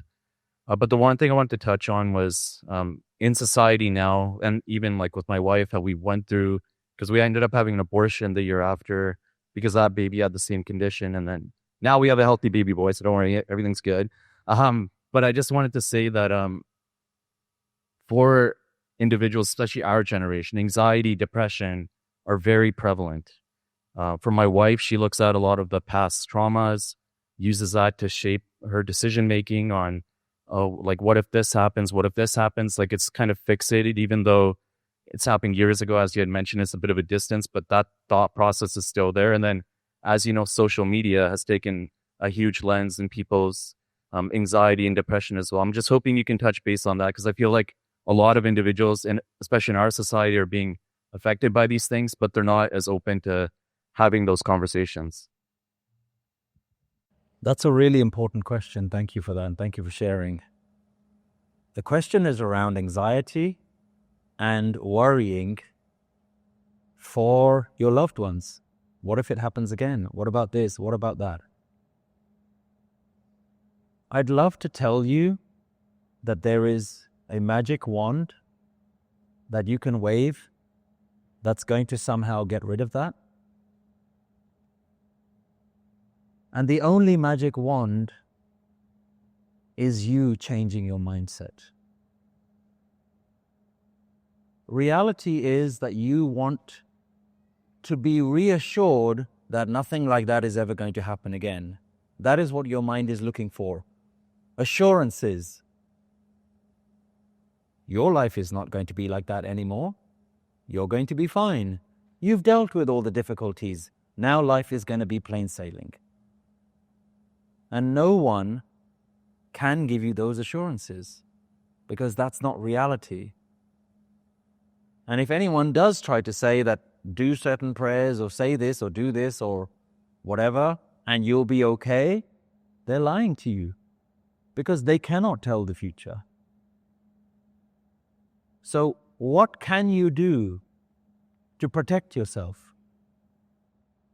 The only thing that you can do to protect yourself is to create a sense of mental resilience for the ups and downs of life.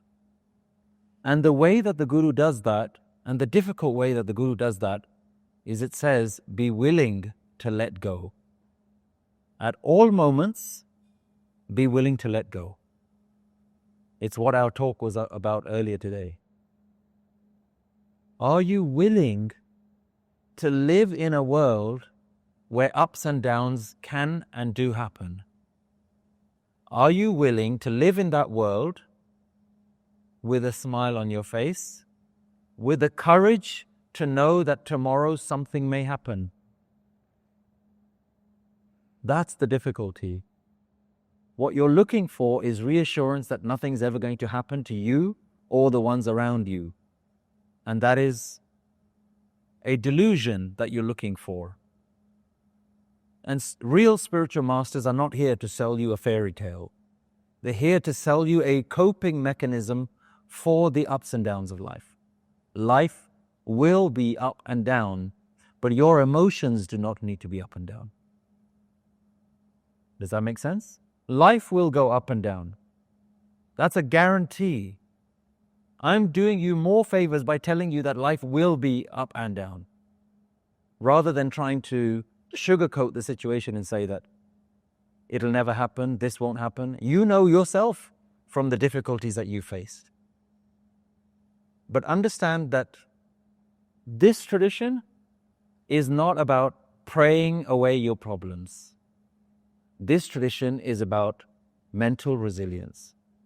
This tradition really is one of the most amazing ways to strengthen your mind, to create a mind that is okay no matter what happens.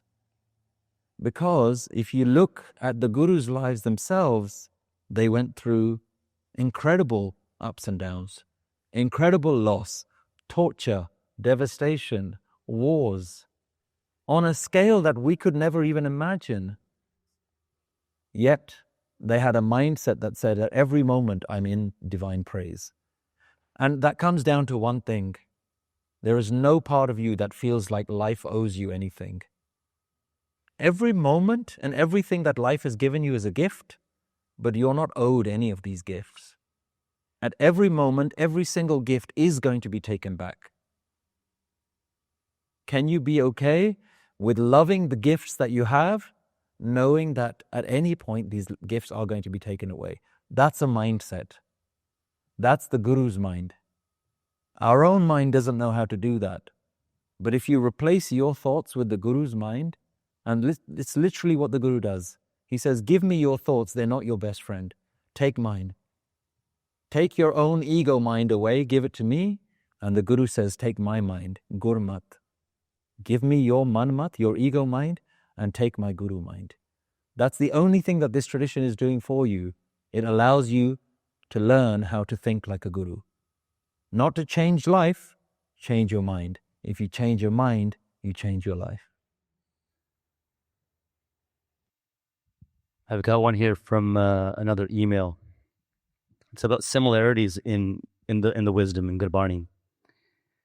The question reads, am I misinformed or even sacrilegious if I feel that there's nothing new in any other Barni above and beyond what's in Japji Sahib? And so isn't it just sufficient for someone to just really learn and apply Japji Sahib? If you enjoy learning spiritual teachings and you're looking to deepen your understanding, the most effective way is to learn with a group of friends. Right now, you can set up your very own Nanak Naam meetup group from the comfort of your own homes. Gather your friends, family members or colleagues and start your very own wisdom group by visiting livingwithwisdom.org. There, you'll find a range of Nanak Naam courses designed specifically for groups that you can watch together and discuss. A growing number of people have already started their very own wisdom groups, and it's having a huge positive impact on their lives. Find out how easy it is to start your own wisdom group by visiting livingwithwisdom.org.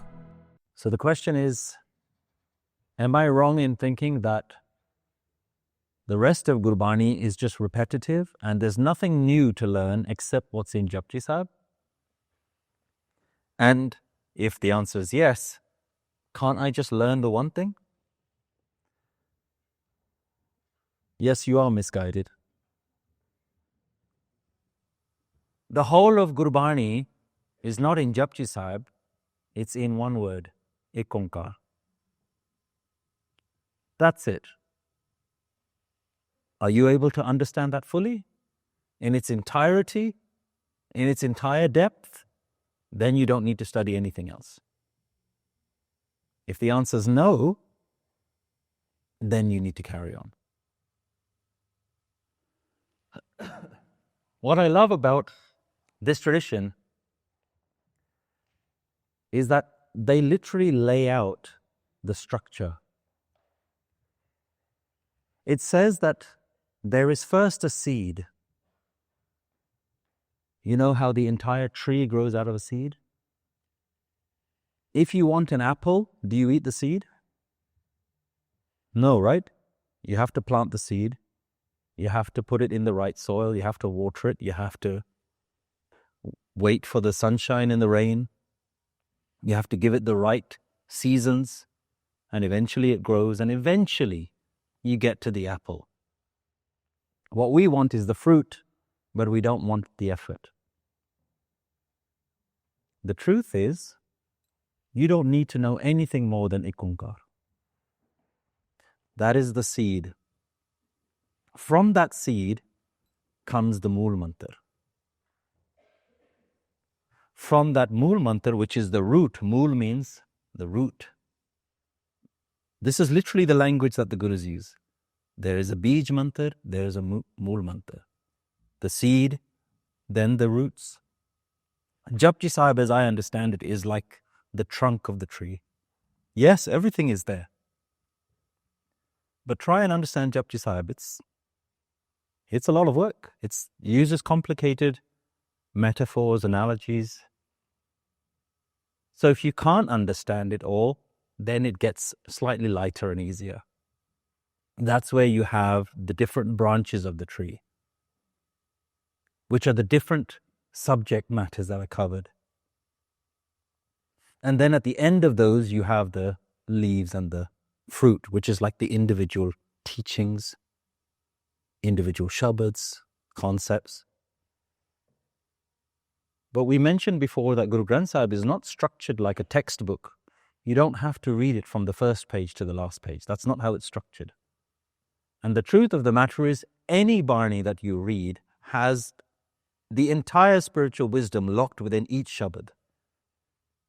If you're blessed enough, you can understand everything with one word or one Shabad. Now the question is, why did the Gurus write so many Shabads? Ek Onkar, job done. Guru Nanak could have stopped there and said, go away and think about that. Go figure that out. Guru Nanak was overflowing with compassion for us that he kept writing more and more and more and more. And you'll see that while the wisdom never changes, the Guru gives every different way to try and explain it to you. Like a really kind, compassionate, patient teacher. You come to the classroom, he explains it one way. You go, I didn't get it. I don't understand it. You come back tomorrow, he gives you a new example. Try this. You say, I didn't get it. Come back tomorrow, a new example. That's how Guru Granth Sahib is. Every day, a new lesson for the same teaching. The answer is always the same. The answer is always Ek Onkar. The answer to every question today is Ek Onkar. But what kind of a person would I be if I said Ek Onkar for every single answer? It'd make no sense. You'd get fed up. You'd get up and leave. So this guy doesn't know anything. Yeah? That's not to say that that's not the right answer. But our minds are not made to understand something so profound. So the Guru breaks it down and makes it easier and easier and easier. So feel free to study anything. Whatever you understand is a bonus.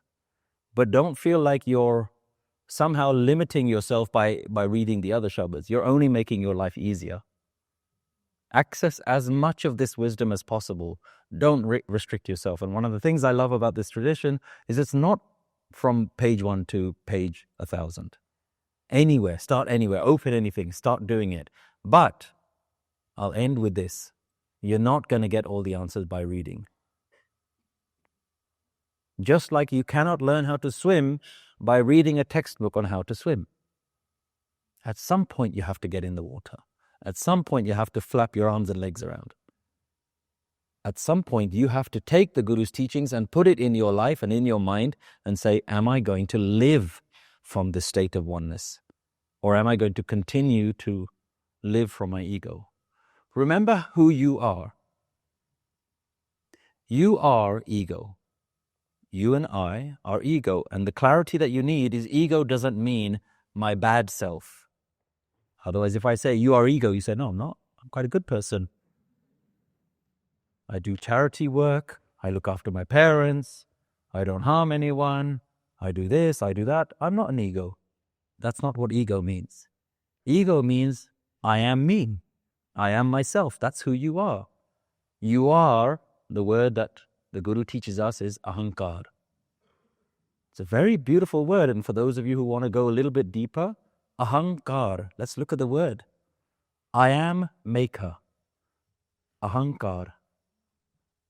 The continually identifying nature of the mind. This is mine, this is mine, this is me, this is mine. That's what the word ahankar, identity maker. Constantly making something about them. Until your ahankar becomes oankar, you haven't understood Gurbani. Until the ego becomes the divine. Until you yourself can no longer say, I am me. For those of you who are talking about Gurbani, I'd love to look at Gurbani in a more detailed way. There's a beautiful conversation between Guru Nanak Dev Ji and spiritual masters at the time. It's a Q&A with Guru Nanak Dev Ji and it's called a Siddh Gosht. A Q&A with Guru Nanak. Imagine that. And Guru Nanak has written it down. It's there. And in the opening question, they ask Guru Nanak Dev Ji, tell me, introduce yourself. Who are you? You know what Guru Nanak's answer is? That which exists in every heart. Can you imagine Guru Nanak Dev Ji's answer when they asked him, who are you? And they expected him to say, I am Nanak. He said, that which exists in every heart and goes by the divine will. That's how he answers the question, who are you? Guru Nanak Dev Ji was God. Guru Nanak was one with God. There was no part of him that said, I am me, I come from this village, this is my parents' name, this is who we are. That's how we would answer it. That's because we are me, the ego. Until your ahankar becomes oankar, you've got more to learn. Hello, sir. I'm very excited to see you and be a part of this Sangat. So my question is, it's often said that when it's a hukam, when it's the nadar of Vaheguru, only then you'll be able to go to Gurdwara or be able to be a part of Sangat or do Naam Jap. I have observed in a household, there could be one person who is just, doing Gurbani, just so close to God, so close to Vaheguru. But then there's other people in the household who can be so deprived of this blessing. And it's often said if you do ardas for them or do ardas for yourself, it's going to help you get that calling, get that hukam of Vaheguru and be closer to God. So what are your opinions on that? Thank you so much.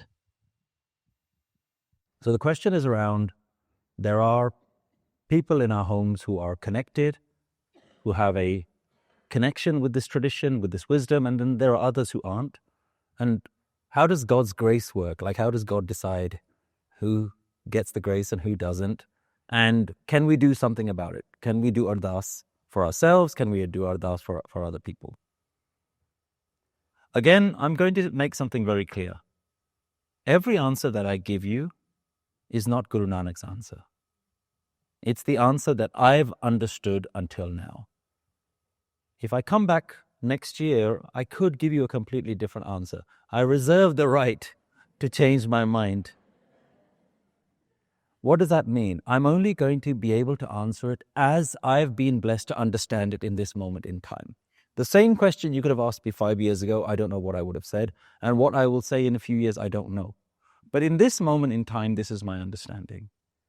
And my understanding, having spent a considerable amount of time trying to understand the Guru's teachings, my understanding is that we have hijacked the ardas. And that the ardas has now become a shopping list that you go to the Guru, you stand up and you can ask anything you want. That is what it's become. And you hear about the ardas, about the $101 for the building fund, and all of that sort of stuff. And we're complicit in the hijacking of ardas. We do not go back to our Guru to ask, Guruji, what is ardas?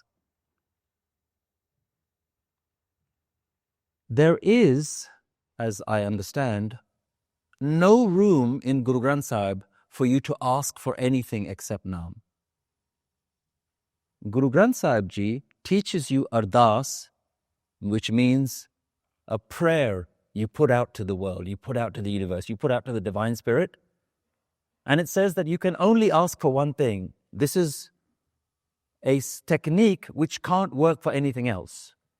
You can't ask for a better job and hope that it's going to work. You can't ask, well, let me put it this way. You can ask, but you're not doing the right thing. Asking for a better job, asking for the survival and fitness of your loved ones when you're really desperate and you can see that they're struggling with some disease, asking for betterment in any other way, apart from the way that the Guru teaches you, is an incorrect ardas. And every Gurdwara is complicit in this. Guru Nanak tells you what ardas is. जी जंत सब शरण तुम्हारे SERB चिंत तुद पासे जो तुद पावै सोई चंगा एक नानक की अरदासे. He says, I give all my worries to you because you are the controller of everything. Ji jant, are all lives, all beings, all of creation are in your hands. Nanak, sab kich tumre haath mein. Everything is in your hands. Ji jant sab sharan tumhare. Everyone is in your protection. So, sarb chinta tut paase. You are looking after everything. You're worrying about everything. I don't even need to worry. You're worrying about everything. Oh, divine flow of life, you're doing everything. What am I doing? I have no ability to do anything. When life tells me to do something, I do it. When life does something, I just have to accept it. Sarb chint tud paase, jo tud paave soi changa. Can I be happy with whatever life does? That is my only ardas. Accepting the divine will is the same as Naam. Naam is Hukam. Hukam is Naam. Naam is not God calling. Naam is not just saying God's name and hoping that God appears one day. Naam is the flow of life. It's basically saying you cannot know God, but you can know the flow of life. You can see what God does. God is beyond your understanding. It's too big. It's too vague. It's too intangible. It's unreachable. These are the words that Guru Nanak uses. I cannot know you, O divine, O oneness, but I can see you all around me. Can I be okay with your way of doing things? That should be your only ardas. Can I see you at all moments? That is Naam. Naam is I see you. I know you. I recognize you at all moments. I recognize you there and I recognize you here. You cannot ask for anything else. Try and go to a Gurdwara and see if they'll tell you that. I said, no, come in. Give me $100. Oh, you can ask for whatever you like. I will pray for whatever you want to pray. Depends on the price. This is why you must read this wisdom. Please, if you take one thing away from today, please go and read this wisdom yourself. Learn it yourself. And I know the language is difficult. We talked about it. I know that there are obstacles in your way, but please read this wisdom. Once you start reading this wisdom, your eyes will be opened to all the hypocrisy that's going on around you. There is, as far as I know, nowhere in Guru Granth Sahib that says when you don't have enough money, pray and God will give it to you. When you don't have the health that you want, pray and God will give it to you. But you know what we do have? We have shabads that people ask the Kirtani to sing all the time, like it's a shabad that's going to give you what you want. Jo mange Thakur apne te soi soi deve. That is not the meaning of that shabad. Please go and read that shabad. That's not even the central line. This is how far we've deviated. The shabad doesn't mean ask and you shall receive. Whatever you ask for, that's how we sing that shabad. Whatever you ask God for, He will give it to you. Yeah? And we ask the Kirtani to sing that so that we feel good about getting what we want. If everybody gets what they want, we should all be lottery winners by now. We should all be billionaires by now. Who hasn't asked for more money? Who hasn't asked for everything? Did you get it? That's because you didn't ask properly. Dil saaf hona chahiye. Sache dil nal karna chahiye. You need to do it with a clean heart. Go and try again tomorrow.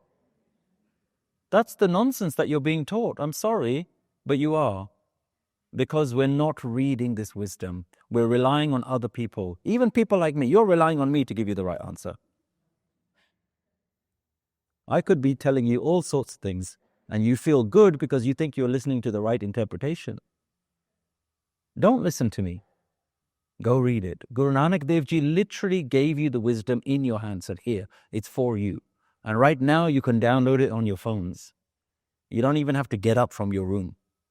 You're literally carrying the wisdom on your phones. But we don't read it. We rely on other people. We ask, Bhai Sahab, Gyani Ji, can you do this for us? Can we do this? Can we do that? It's all there for you. I promise you it's all there for you. And it's so profound, this wisdom. It's so eye-opening. So your original question was around, I see many people around me who are not connected to this. Can I pray? Can I do something about it? No. The only thing you can ask for is, can you recognize the hand of God in every moment?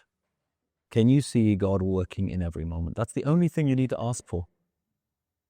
And when you do, and when it starts to change your life, it may or may not change the lives of the people around you. That's not your concern. Because we are not in control of anything. Who knows why life does what it does? Who knows what the destiny is of people all around you? We don't know. We don't even know what's in our own destiny. Yet we want to control and change things because for the better. You want your children to be connected. You want your loved ones to be connected to these things. And try as hard as you can to be the kind of person that lives this wisdom, shares this wisdom. Look, why am I here? Because I love this wisdom and it changed my life. And I thought, well, if it can change mine, how many more people's lives can it change? How many more people can benefit from this? But can I guarantee that it's going to do something? Can I guarantee that it's always going to be effective for me? I don't know. I don't know what's going to happen in the future. So don't pray for anything else except the clarity to see God in every moment. That's it. How do you deal with being overwhelmed and how to let go of yourself fully to meditate? And what to do in that time that will help you get set back on the right track when you're falling behind? Thank you. For me, there's a difference between reading and hearing this wisdom and actually allowing yourself time to practice letting go. Feeling overwhelmed is nothing more than holding on too tight.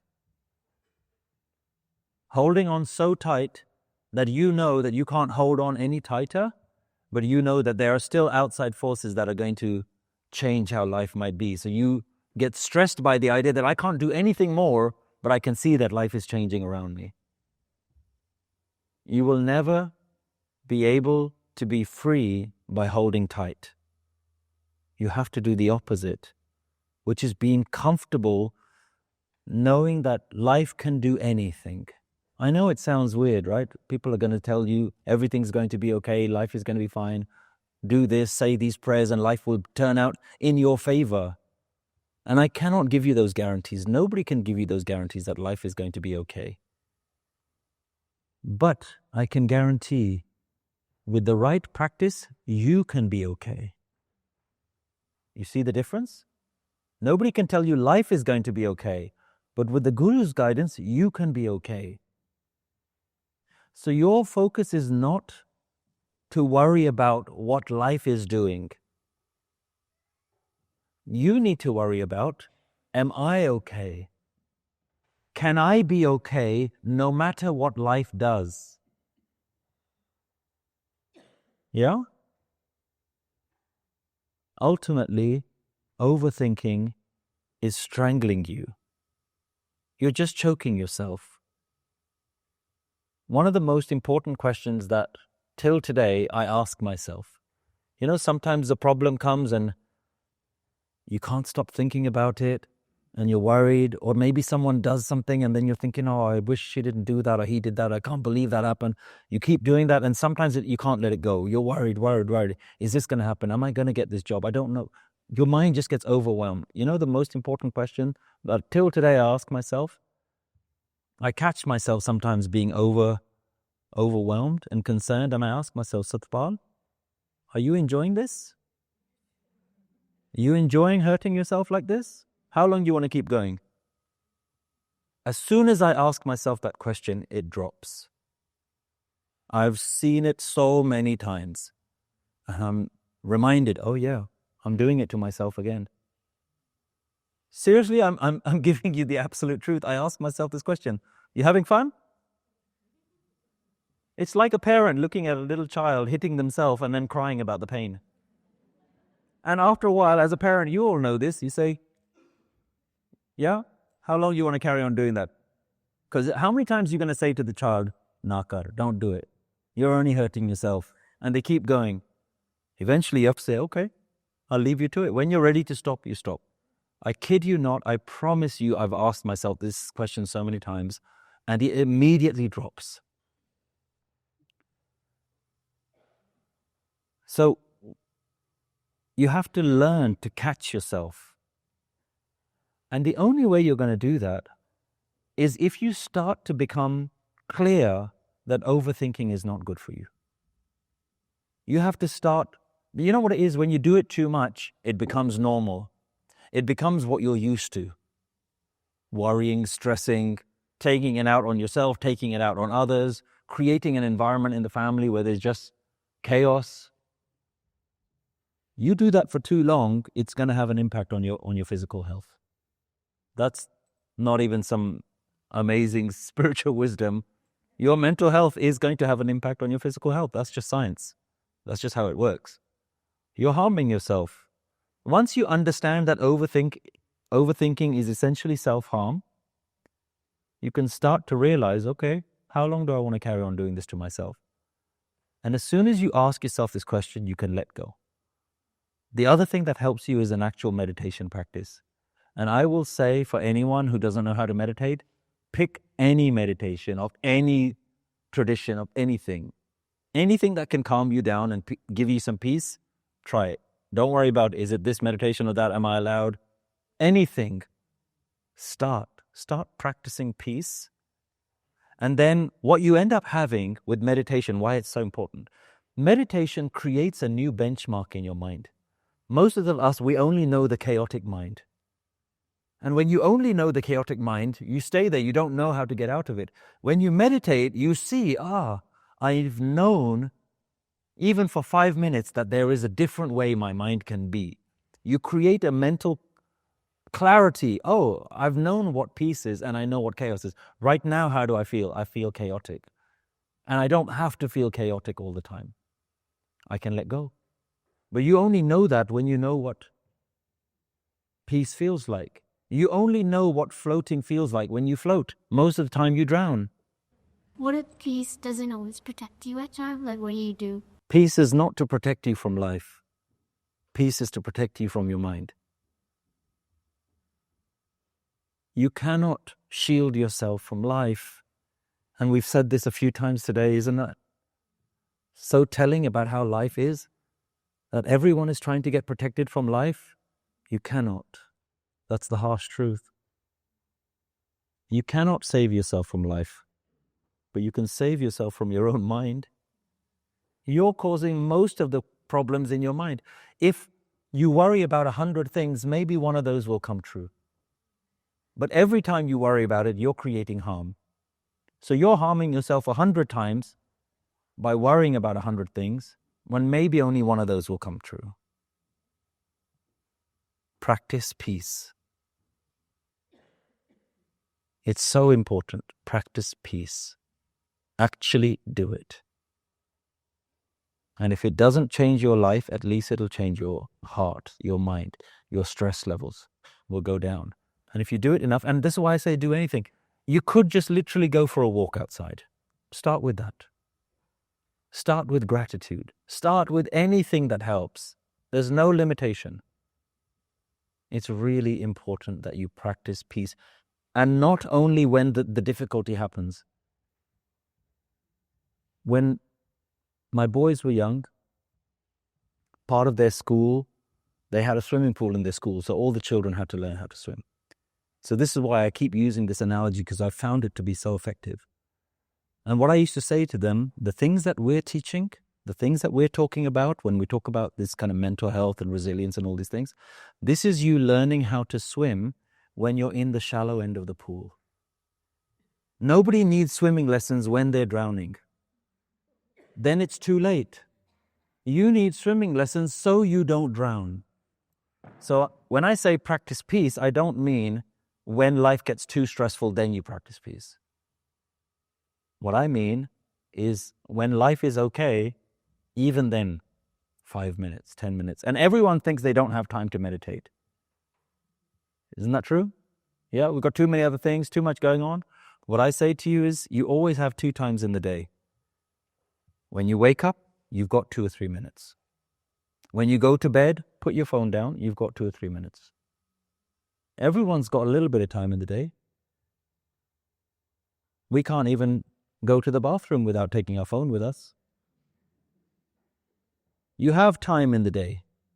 Don't convince yourself you don't. When you're getting ready, when you're in the shower, when you're going to work, to school, you have time. Put your phone down. Practice peace.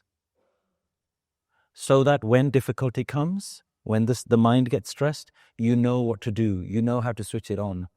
So it's like practicing how to swim in the shallow end of the pool, because eventually things are going to get more difficult. The waves are going to get bigger. The water is going to get deeper. Life is going to get more difficult.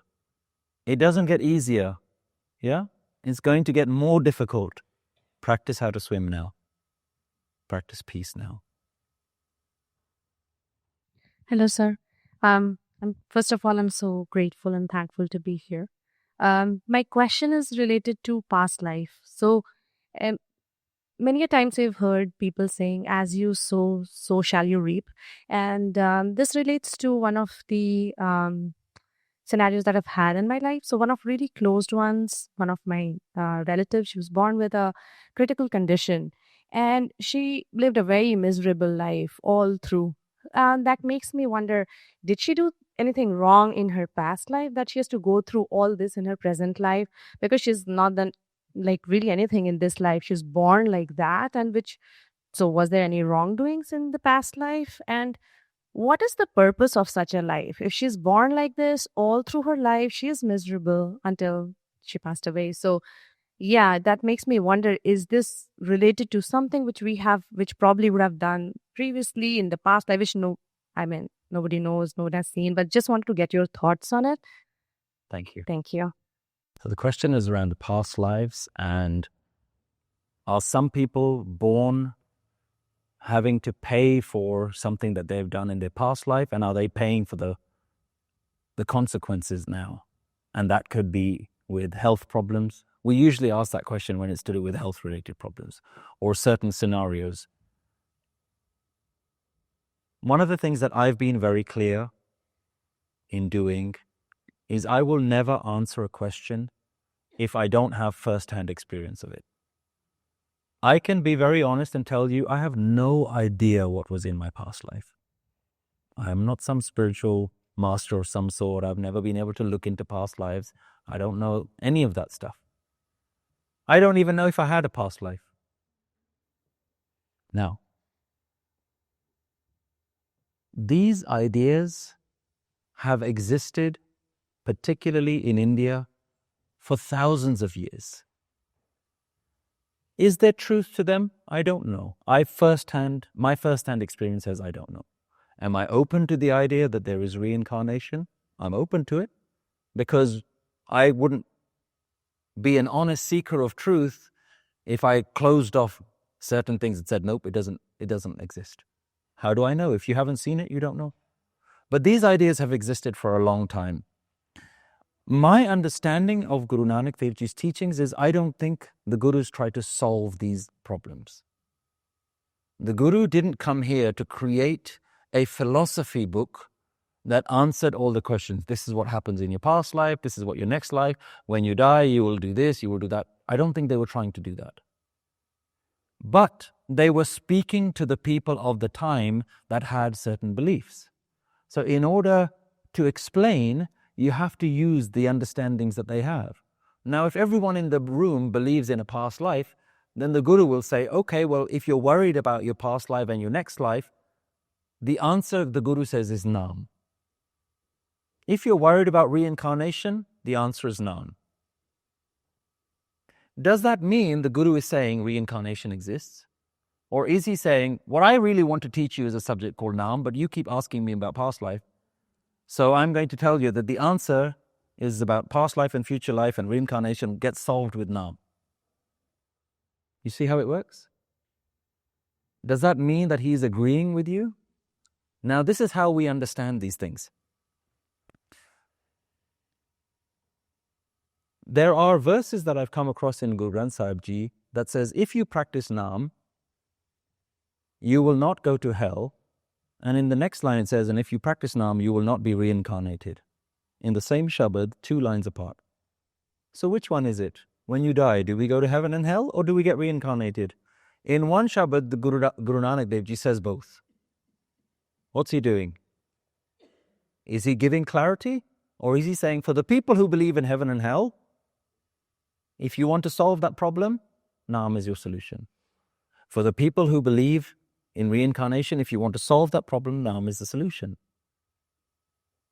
The Gurus are not trying to create a new philosophy. The Gurus are trying to change your life.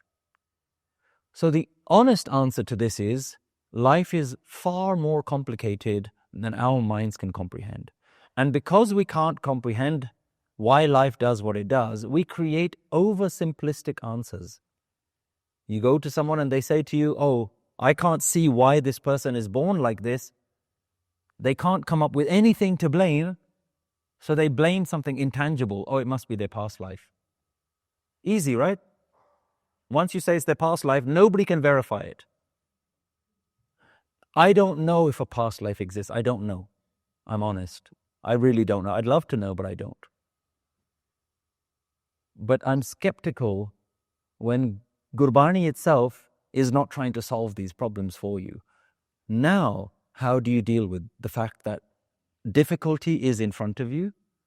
There is someone who's suffering in front of you, and you don't know why. Can you still be okay? A lot of the times we need answers, definitive answers. I need to know why. I need to know why this person was born this way. Why was this disability created? Why did I experience this loss in my life? And because our minds are too simple, there are other people who will give you simple answers. It's because of your past life. And you say, oh, okay then. Now what do I do?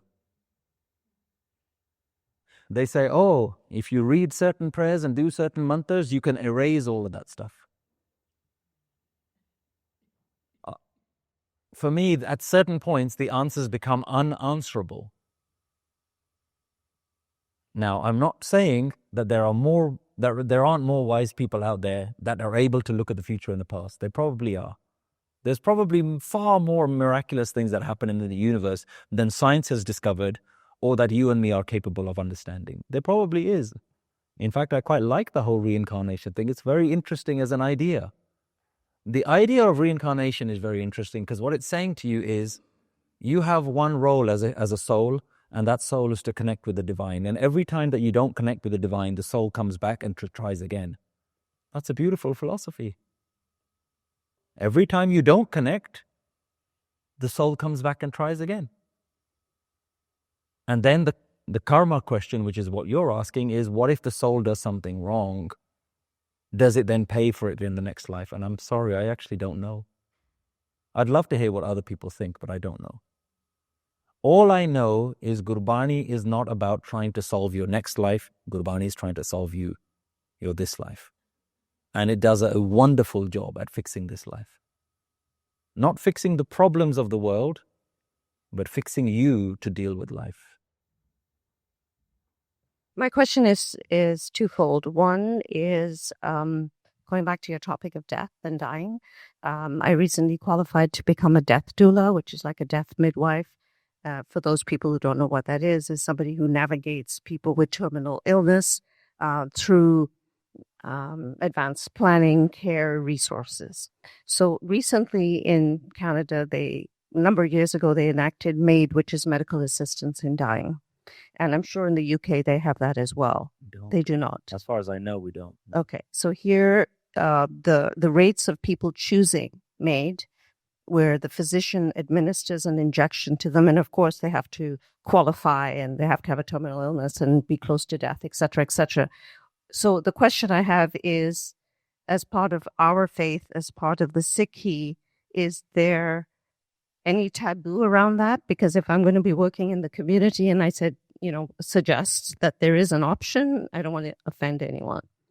And the second question is around death rituals in our faith, because, all of us have had many people close to us dying, and they go to the funeral home, have the prayers, do a kanpat, and then have the bhog. And when my father died, he said, I don't want a kanpat. He said, if you are going to be reading it and the family is going to be reading it, great. If you're going to pay somebody at the Gurdwara to read it, what's the point? You're just paying for it. What are you trying to achieve? So he refused. So I just wanted you to speak a little bit about that. Okay, thank you for that. So the first question is around any sort of taboos or ideas around euthanasia. Okay, medical assisted. Okay. And then the second question is around what are our current sort of death rituals? I can honestly say I haven't spent much time thinking about sort of medical assistant. What's the phrase? Medical assistance in dying. For me, instinctively, and this is me just thinking as I'm processing it now, it feels like an act of compassion. That's what it feels like. And Guru Nanak says that religion is the child of compassion. Taul taram daya kaput. Your entire way of dealing with life is called taram. Your way of dealing with life. Do you have the right tools? Do you have the right mindset to deal with life? Taram. How do you act? How do you respond to certain scenarios? And it says that how you deal with life should be born out of compassion. Taram, the way that you deal with life, is the child of compassion. That's what a spiritual life should be. Isn't this an act of compassion? To help someone, to alleviate suffering?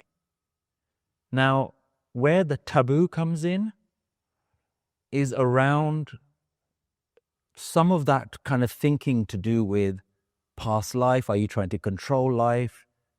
You know, there's a lot of taboo around even suicide. Like somehow that person has done something that has broken the system. And I imagine you're going to get some of those responses. Like you're somehow breaking God's will. Is that what Guru Nanak teaches you? Guru Nanak teaches you again and again, Hukme andar sabko, bahar hukum na koi. Nothing is outside of God's will. So much so that the worst atrocities in life were also God's will. And the most beautiful things that happen in life are also God's will. So I don't believe that doing this is you breaking the system in some way, breaking God's will in some way. I don't think you can break God's will. I think God's will is far more complex than we like to understand it. Now, does that give you free license to do whatever you want? That goes back to the compassion. Are you acting out of compassion? Are you acting out of your higher self, or are you acting out of your ego self? That's the question I think that is the only question that we can ask ourselves. Is this an act coming from our ego self, our selfishness, our selfish nature? Or is this an act that's coming from our compassionate nature? Are we, if we sat in our own stillness and silence and we asked ourselves this question, does this feel right? And the answer, with all honesty, says, yes, this feels right. I think you go ahead. That's how I would deal with this scenario. I know that if there was a loved one in my life, that it felt like I could help them in some way by medically assisting them in some way for assisted dying, I think it would feel like the right thing. And again, I'm just sort of trying to work this out, as you say. It feels like an act of compassion. Now, let me just go back to this definition of dharam, and then I think you had a point as well. The word dharam is normally translated as righteous action, the right thing to do. And usually, people assume that the right thing to do is to follow the rules. So your religion sets out a bunch of rules, and if you act according to them, you're acting in dharam, and if you're acting against them, you're acting against dharam, against the list of rules. I don't understand dharam in that way. One of the best definitions that I ever heard for dharam was the right action at the right time in the right way. That is how our great masters, spiritual leaders of the past acted. They looked at the scenario and said, what is right now? What is the right thing for me to do right now? And they never relied on the past to set a precedence, because at that time that was the right thing. But right now, the past we can use to help understand, but that doesn't mean that the past is the right way to do it all the time now. And what's very dangerous about that is it makes you responsible for your dharam. And most people want a list of rules to follow. They just want to follow a religion. Tell me what to do, black and white, what's right, what's wrong. Whatever the gurus did at that time was right, we're just going to do that. We're going to look like them, we're going to dress like them, we're going to speak like them, we're going to wear what they wear, we're going to eat what they ate. But the gurus, who were they looking at? Were they looking even further in the past and saying, well, what did our ancestors do? No. The gurus had the courage to say, what is the right thing to do right now? They never looked anywhere else for the answer except what was the deep-rooted truth for them in that moment. So how I would answer this question is, your dharam is not anybody else's dharma. Every single person has their own dharma. Interestingly, in India, your family lineage was called your dharma. You just practicing what your family's occupation was your dharma. What does that mean? You're just doing whatever it is that is right for you. So dharma is a word to understand, and it doesn't mean religion. What does my religion tell me I can and can't do? No. What does my righteousness tell me I can and can't do? And that's a very different question. That's why we do not rely on the past to tell us what is right now. We can look to the past for guidance, but the past was right for that time. All of the great warriors of Sikh history never looked even further in history. They looked at their hearts. They looked at their mindset. They looked at the training that the Guru had given them and said, I'm well equipped to deal with this scenario right now. I can answer this question, even if there is no precedent for it in the past. Do you have a comment around that? And then there was a follow-up question as well. Hear me all, but I work in emergency. Like that's my role. I'm a social worker by trade, but and I'm privy to a lot of medical systems and dying. And I think I know a lot of people from a cultural standpoint or religious standpoint, let's say from a Sikhi standpoint, it's a taboo part of it. But I'm going to go back to the original topic. What we're talking about is compassion and the dignified way of how one's going to choose how they're going to carry on with their life. And it does tie in very closely with compassion or is it selfishness? And we see a lot of situations every single day. I'm a part of these conversations about how people, family members, are putting burden and onus on people who are suffering, who have a right to choice, but we as family members are not willing to go with the hukam and accept what is in front. And that's actually prolonging the person who is suffering, adding to their suffering. So it's a part of the acceptance that we're saying. Gurbani is teaching us this every day. And me, I'm not no expert. I say, I'm blessed to have mentors, guides, and I'm learning as I go. But this is a constant state of moral distress, and it adds so much. And I want to add more to the fact that many people come to emergency to think that that's going to solve their problems. But we are not going back to the factor that we still are responsible for our health and our well-being. Doctors, professionals can only do so much. So going back to that, it kind of all ties in. And I do a lot of this and I do a lot of the teaching with families, and I'm not God, but I do want to say, please, that we can have a more compassionate lens to how we support one another and how we come together. And instead of putting a label, like you said, on it, about how we can open up our mindset around why people make the choices that they do, and to be more compassionate, to see it that is it your selfishness that's speaking to prevent them from carrying on with that? That's their hukam and their way of seeing it. And this is for us to actually be supporting one another rather than pulling away. Yeah, I think the community is ready now to have these difficult conversations, and the conversations based on challenges that we're facing now that we may not have been able to face in the past. So we have to look forward with the Guru's guidance from a mindset standpoint rather than a set of rules standpoint. And I think the Guru guides us. Remember, if you look at Guru Granth Sahib, there's not a lot of rules. Guru Granth Sahib is a huge volume. It's not a rule book. So it's a mindset tool for us. It's a wisdom for us to carry on. And then your follow-up question was around some of the practices and rituals to do with death. Again, my observation is I do believe people do certain practices like an Akhand Path with the idea that we will help to transition the soul and we will help the soul go to heaven. And again, I do not, from my understanding, see the Guru teaching us that you go to heaven after you die. Everything that I've seen about Guru Granth Sahib Ji, the Guru's teaching is, if you don't find God now, you're not going to find God after you die. It's as simple as that. And if the person who's passed away has not lived a life in alignment with divine teachings, there's nothing you're going to do after they've passed to read certain things as a fast track, as a magic pill, as something that's going to help. Now, going back to what your father had said, if it helps you, if you're going to get benefit from it, if you're going to sit there and read it, amazing. As a family, get together and read this wisdom, practice it, understand it, sit there, and you might be better off actually sitting as a family and discussing the wisdom rather than just reading it from end to end, hoping that it's magic words. I honestly, in my opinion, I don't see Guru Granth Sahib as magic words.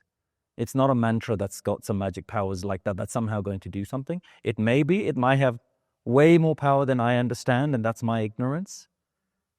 But the magic is in its ability to change your mind. That's where the magic lies. Remember, before Guru Nanak Dev Ji, and you'll still get this in many Hindu temples, is they actively teach you, you don't need to know the meaning of mantras. The mantra itself has its own vibration, it has a power. That's why it's still in Sanskrit. It's a magic word, it's a spell, it's got its own vibration. Just do it and it will create a ripple effect in your life. That's how it's still being taught right now. That's not any disrespect to anyone from different traditions. That's literally what they teach. Guru Nanak Dev Ji could have taught you this wisdom in Sanskrit. He didn't. He wrote it in your language, in everyday language, and he said, no, I want you to read it. I want you to understand it. It's an understanding. So if you understand it, it will have an impact in your life. If you don't understand it, you're just relying on it working like a magic spell. And I don't want to say that it doesn't have anything, because I don't know what it may have amazing powers. I don't know what it can do. But I do know that the Guru went out of their way to make it in your language, which meant that the Guru wanted you to understand it. So understanding Gurbani is far more important than just reading it. Hello, I first came across your work in 2018, and it's helped me enormously, so thank you for that. I now need a little help in raising a grandchild. As an adult, I can apply the learnings about destroying the ego, destroying the me. A child, we've got to bring them up to be self-confident, to go out in the world and succeed. And they're going to face competition, and there'll be job competition where only one person can get it. How do we strike the balance between the Sikhi message and what the children are going to face? Thank you. That's a very important question. So the question is around understanding the wisdom and then raising children with the challenges of life that they're going to face. And one of the main challenges of life is the struggle, the competition for career success. And how do you go about doing that? Having my own children, I can share with you what I've done.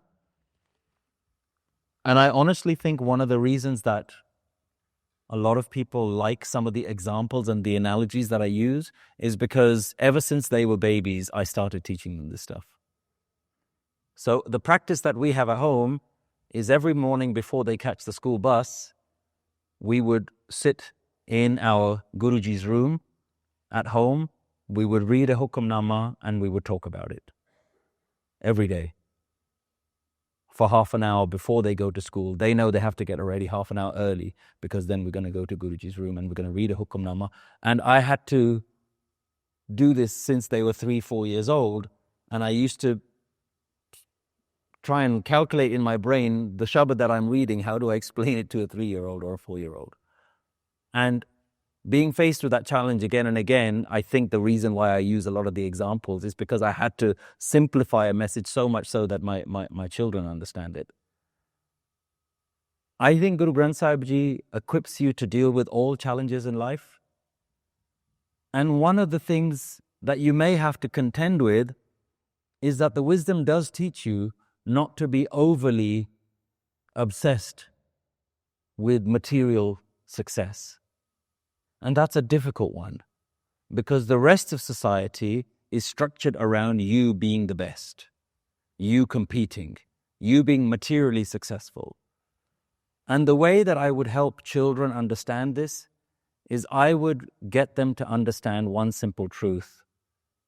Money does not buy you happiness. And unfortunately, we all got taught this as children, and we all ignored it when we grew up.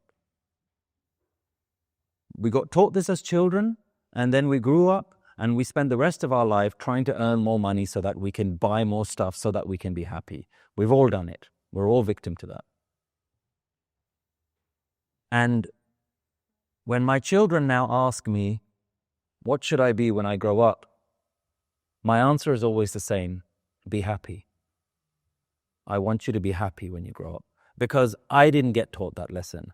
I got taught the lesson that society taught, which was go be successful, go get the big house, go get the fancy cars, earn money, do this, be successful in your career, do well in your education. And I did all of those things, and I reached a point in my life where I had everything but happiness.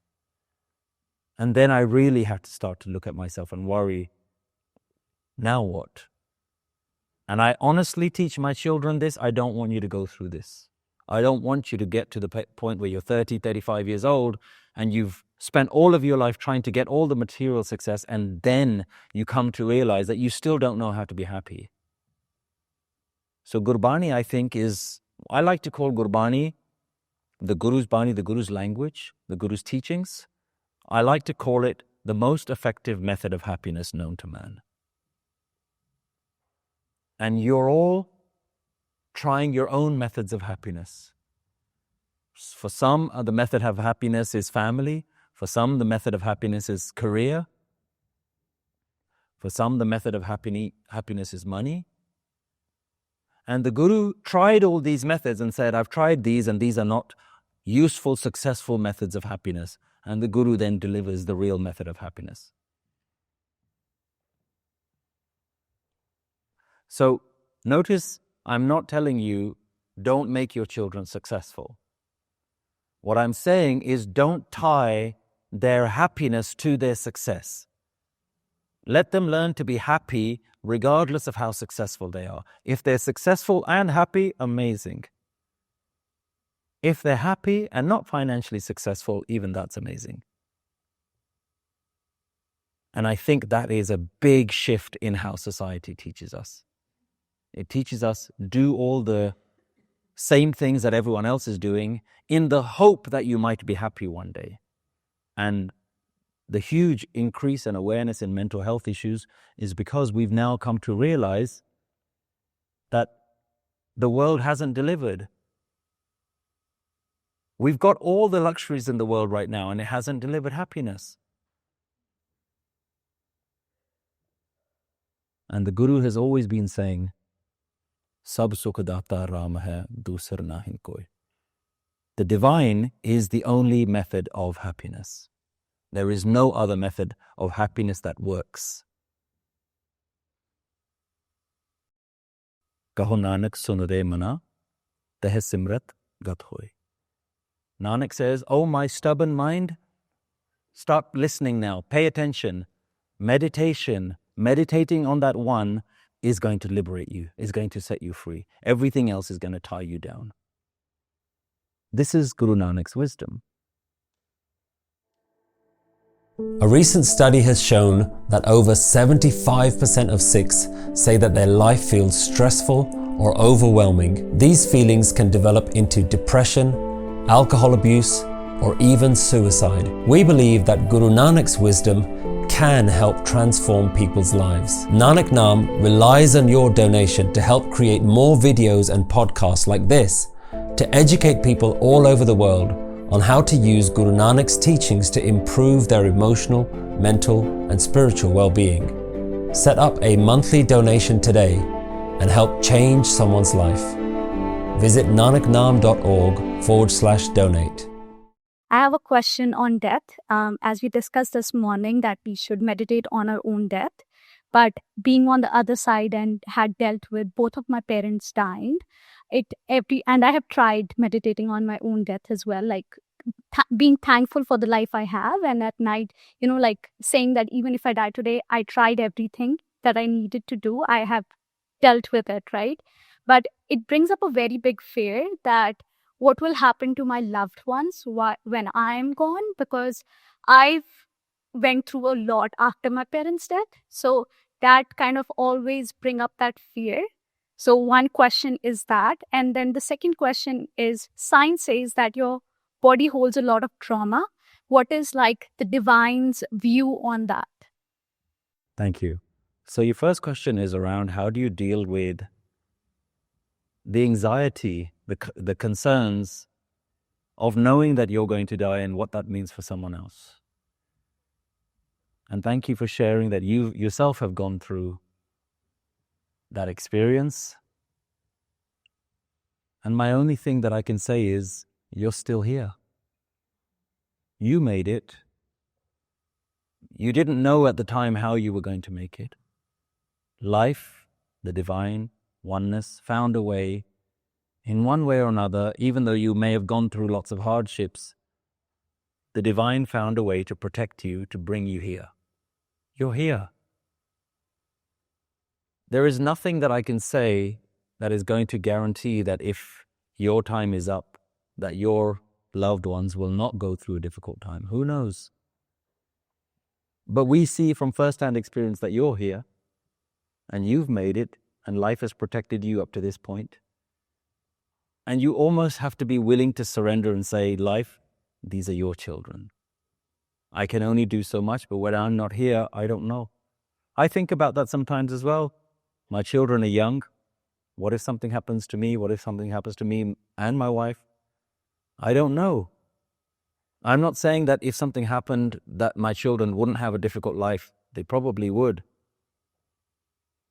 But it's something that you have to be able to let go of and say, maybe that's their hukum. Maybe that's the difficulty that they're going to have to go through. We cannot guarantee easy lives for everyone. Life doesn't do that. The question is, are you doing yourself any favors worrying about a scenario that hasn't happened yet? Every moment is an opportunity for you to remember the divine. And I think we make it very difficult. I don't know how to do this. I don't know how to follow this. No, you do. Right now, you have a choice. Where is your mind? You choose to keep your mind in your attachments. And the Guru is teaching you right now, in this moment, you have the opportunity to remember, to elevate yourself, to liberate yourself, to free yourself from your attachments. But we convince ourselves that, of course, I need to worry about my children. That's a good thing to do. These are my children. I have to worry about them. If I don't worry about them, who's going to worry about them? So we convince ourselves that our mental baggage is good.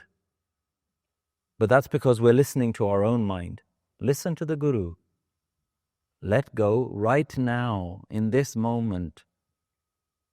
Use this moment as an opportunity to be free, to liberate your mind, to remember that divine, to take a step back and just look at the bigger picture and say, life has a way of working itself out. Not necessarily in my favor or my loved one's favor, but life has a way of working itself out. It's much bigger than you and I. Remember that. Or you're just going to go back and have sleepless nights looking at the ceiling, worrying about things that may or may not happen. Each moment is a moment that is an opportunity. The Guru uses an analogy that every moment in time is like another step on the ladder. And if you miss that step, you miss that opportunity. How many steps do you have? You don't know. But you know every single step that you've had, every breath that you've had, every moment that you've had where you've not put your mind on the divine. And I'm not saying it's easy. I'm not saying my mind is constantly always in a meditative state. God, no. It's not like that at all. This is why I don't want to teach you what I think. I'm trying to be as true to this wisdom as possible and teach you what I think the Guru is trying to say. Every opportunity is a moment in time that we can remember the divine. What they say is the masters have achieved 24/7. They've managed to do that. And if they can do it, you can do it. That's the only thing that you have. Otherwise, you carry on. It's like the overthinking question. You can keep doing it.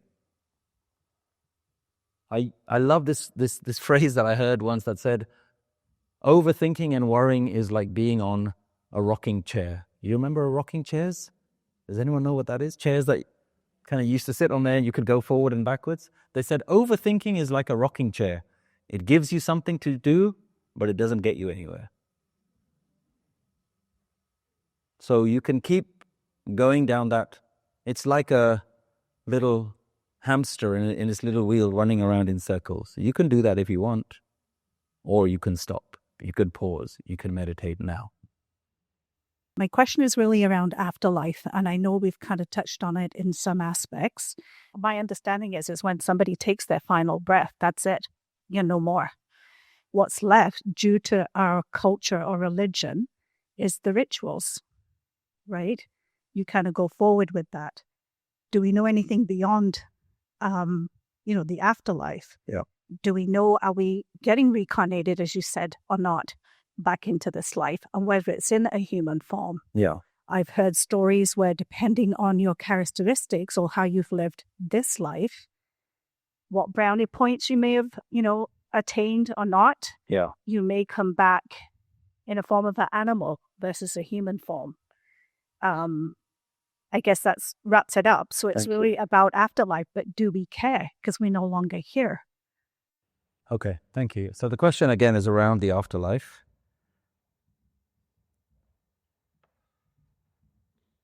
Again, I've tried to investigate this, tried to figure it out. And the stumbling block I come across again and again is the fact that in the Guru's teachings, they seem to mention many different options. There's no one Shabad that's black and white that says, categorically, this is what happens. All the other theories are wrong. This is the right theory. In fact, some of the Bhagats and the Gurus go as far as saying, I don't know what happens afterwards. Nobody has ever come back. There's a beautiful verse where I think Kabirji says, Na jana baikunt kahan hi. I don't know where heaven is, but everyone seems to want to go there. He says, I don't know where that heaven is, but I found heaven when I sit in the Sangat and we do Kirtan together. This is heaven. Right now you're in heaven because we're in the exchange of ideas of spiritual wisdom. That's what the Guru is teaching you. So for a spiritual master to say, I don't know where heaven is that everyone else is talking about, but let me tell you about my heaven. The truth of the matter is that we spent so much time worrying about something else that you're missing life right now. One of the ways that I've thought about this is I like to think that the moment you die, you enter some sort of tunnel and a big bright white light is calling you. And then a voice comes out, and at the moment of your death, a voice calls out and says, how did you enjoy heaven? And you look confused and you say, sorry, I've just died. I'm waiting to get into heaven. And the voice replies and says, I created a world for you with all the beautiful colors and sounds that you can imagine, mountains, lakes, all the flavors of food, all the sounds of melodies of music, beautiful seasons, people of all different colors, shapes and sizes, animals, rainbows, babies. I created such a beautiful world for you, and you want another heaven? You didn't know how to enjoy the heaven that I gave you. You don't deserve a second heaven. That's what I think. Life can be a heaven or a hell. Whether you make it is how you're going to deal with life, how you're going to think about life, how you're going to treat every moment. And that's my honest, true answer. I genuinely believe that the masters were not interested in that. Because what is an afterlife? An afterlife is just another way for your ego to continue existing. Every single one of us is trying to protect our own identity. And we know that death is coming, and so we create stories that says, you're okay, you're not going to die. So you create a fantasy world where your ego continues. Bear in mind, I don't know what happens after we die. But all I know is, where is this feeling, this question coming from? And it comes from a desire for the ego to continue. The masters are saying, I want to kill your ego now. So you have no care in the world. And if you live a life where you have no care in the world, you don't even care whether you're alive or not, that kind of person will not care about what happens in the next life, because you've eliminated fear. You've freed yourself from every care in the world. You are free. The masters are trying to free you now. The masters, the reason they don't answer this question is because they don't want you to be a person who continually worries about their own self-identity, so much so that you don't even worry about this life. You're now asking, what about the next one? And the masters are saying, I have a solution for you, but you're not going to like it. The tradition and most spiritual traditions comes down to one thing: me deleting. That's what this wisdom is doing for you. It's a big delete button, and it's getting rid of the entire ego, everything. And once you're free, you don't care what happens in this life or the next life. And I genuinely think that's what the wisdom is trying to do for us, is delete the one that has the worries. Not trying to give you another worry, or not trying to put another band-aid over it and says, don't worry, you'll be okay. It's trying to get rid of the one who has the worries.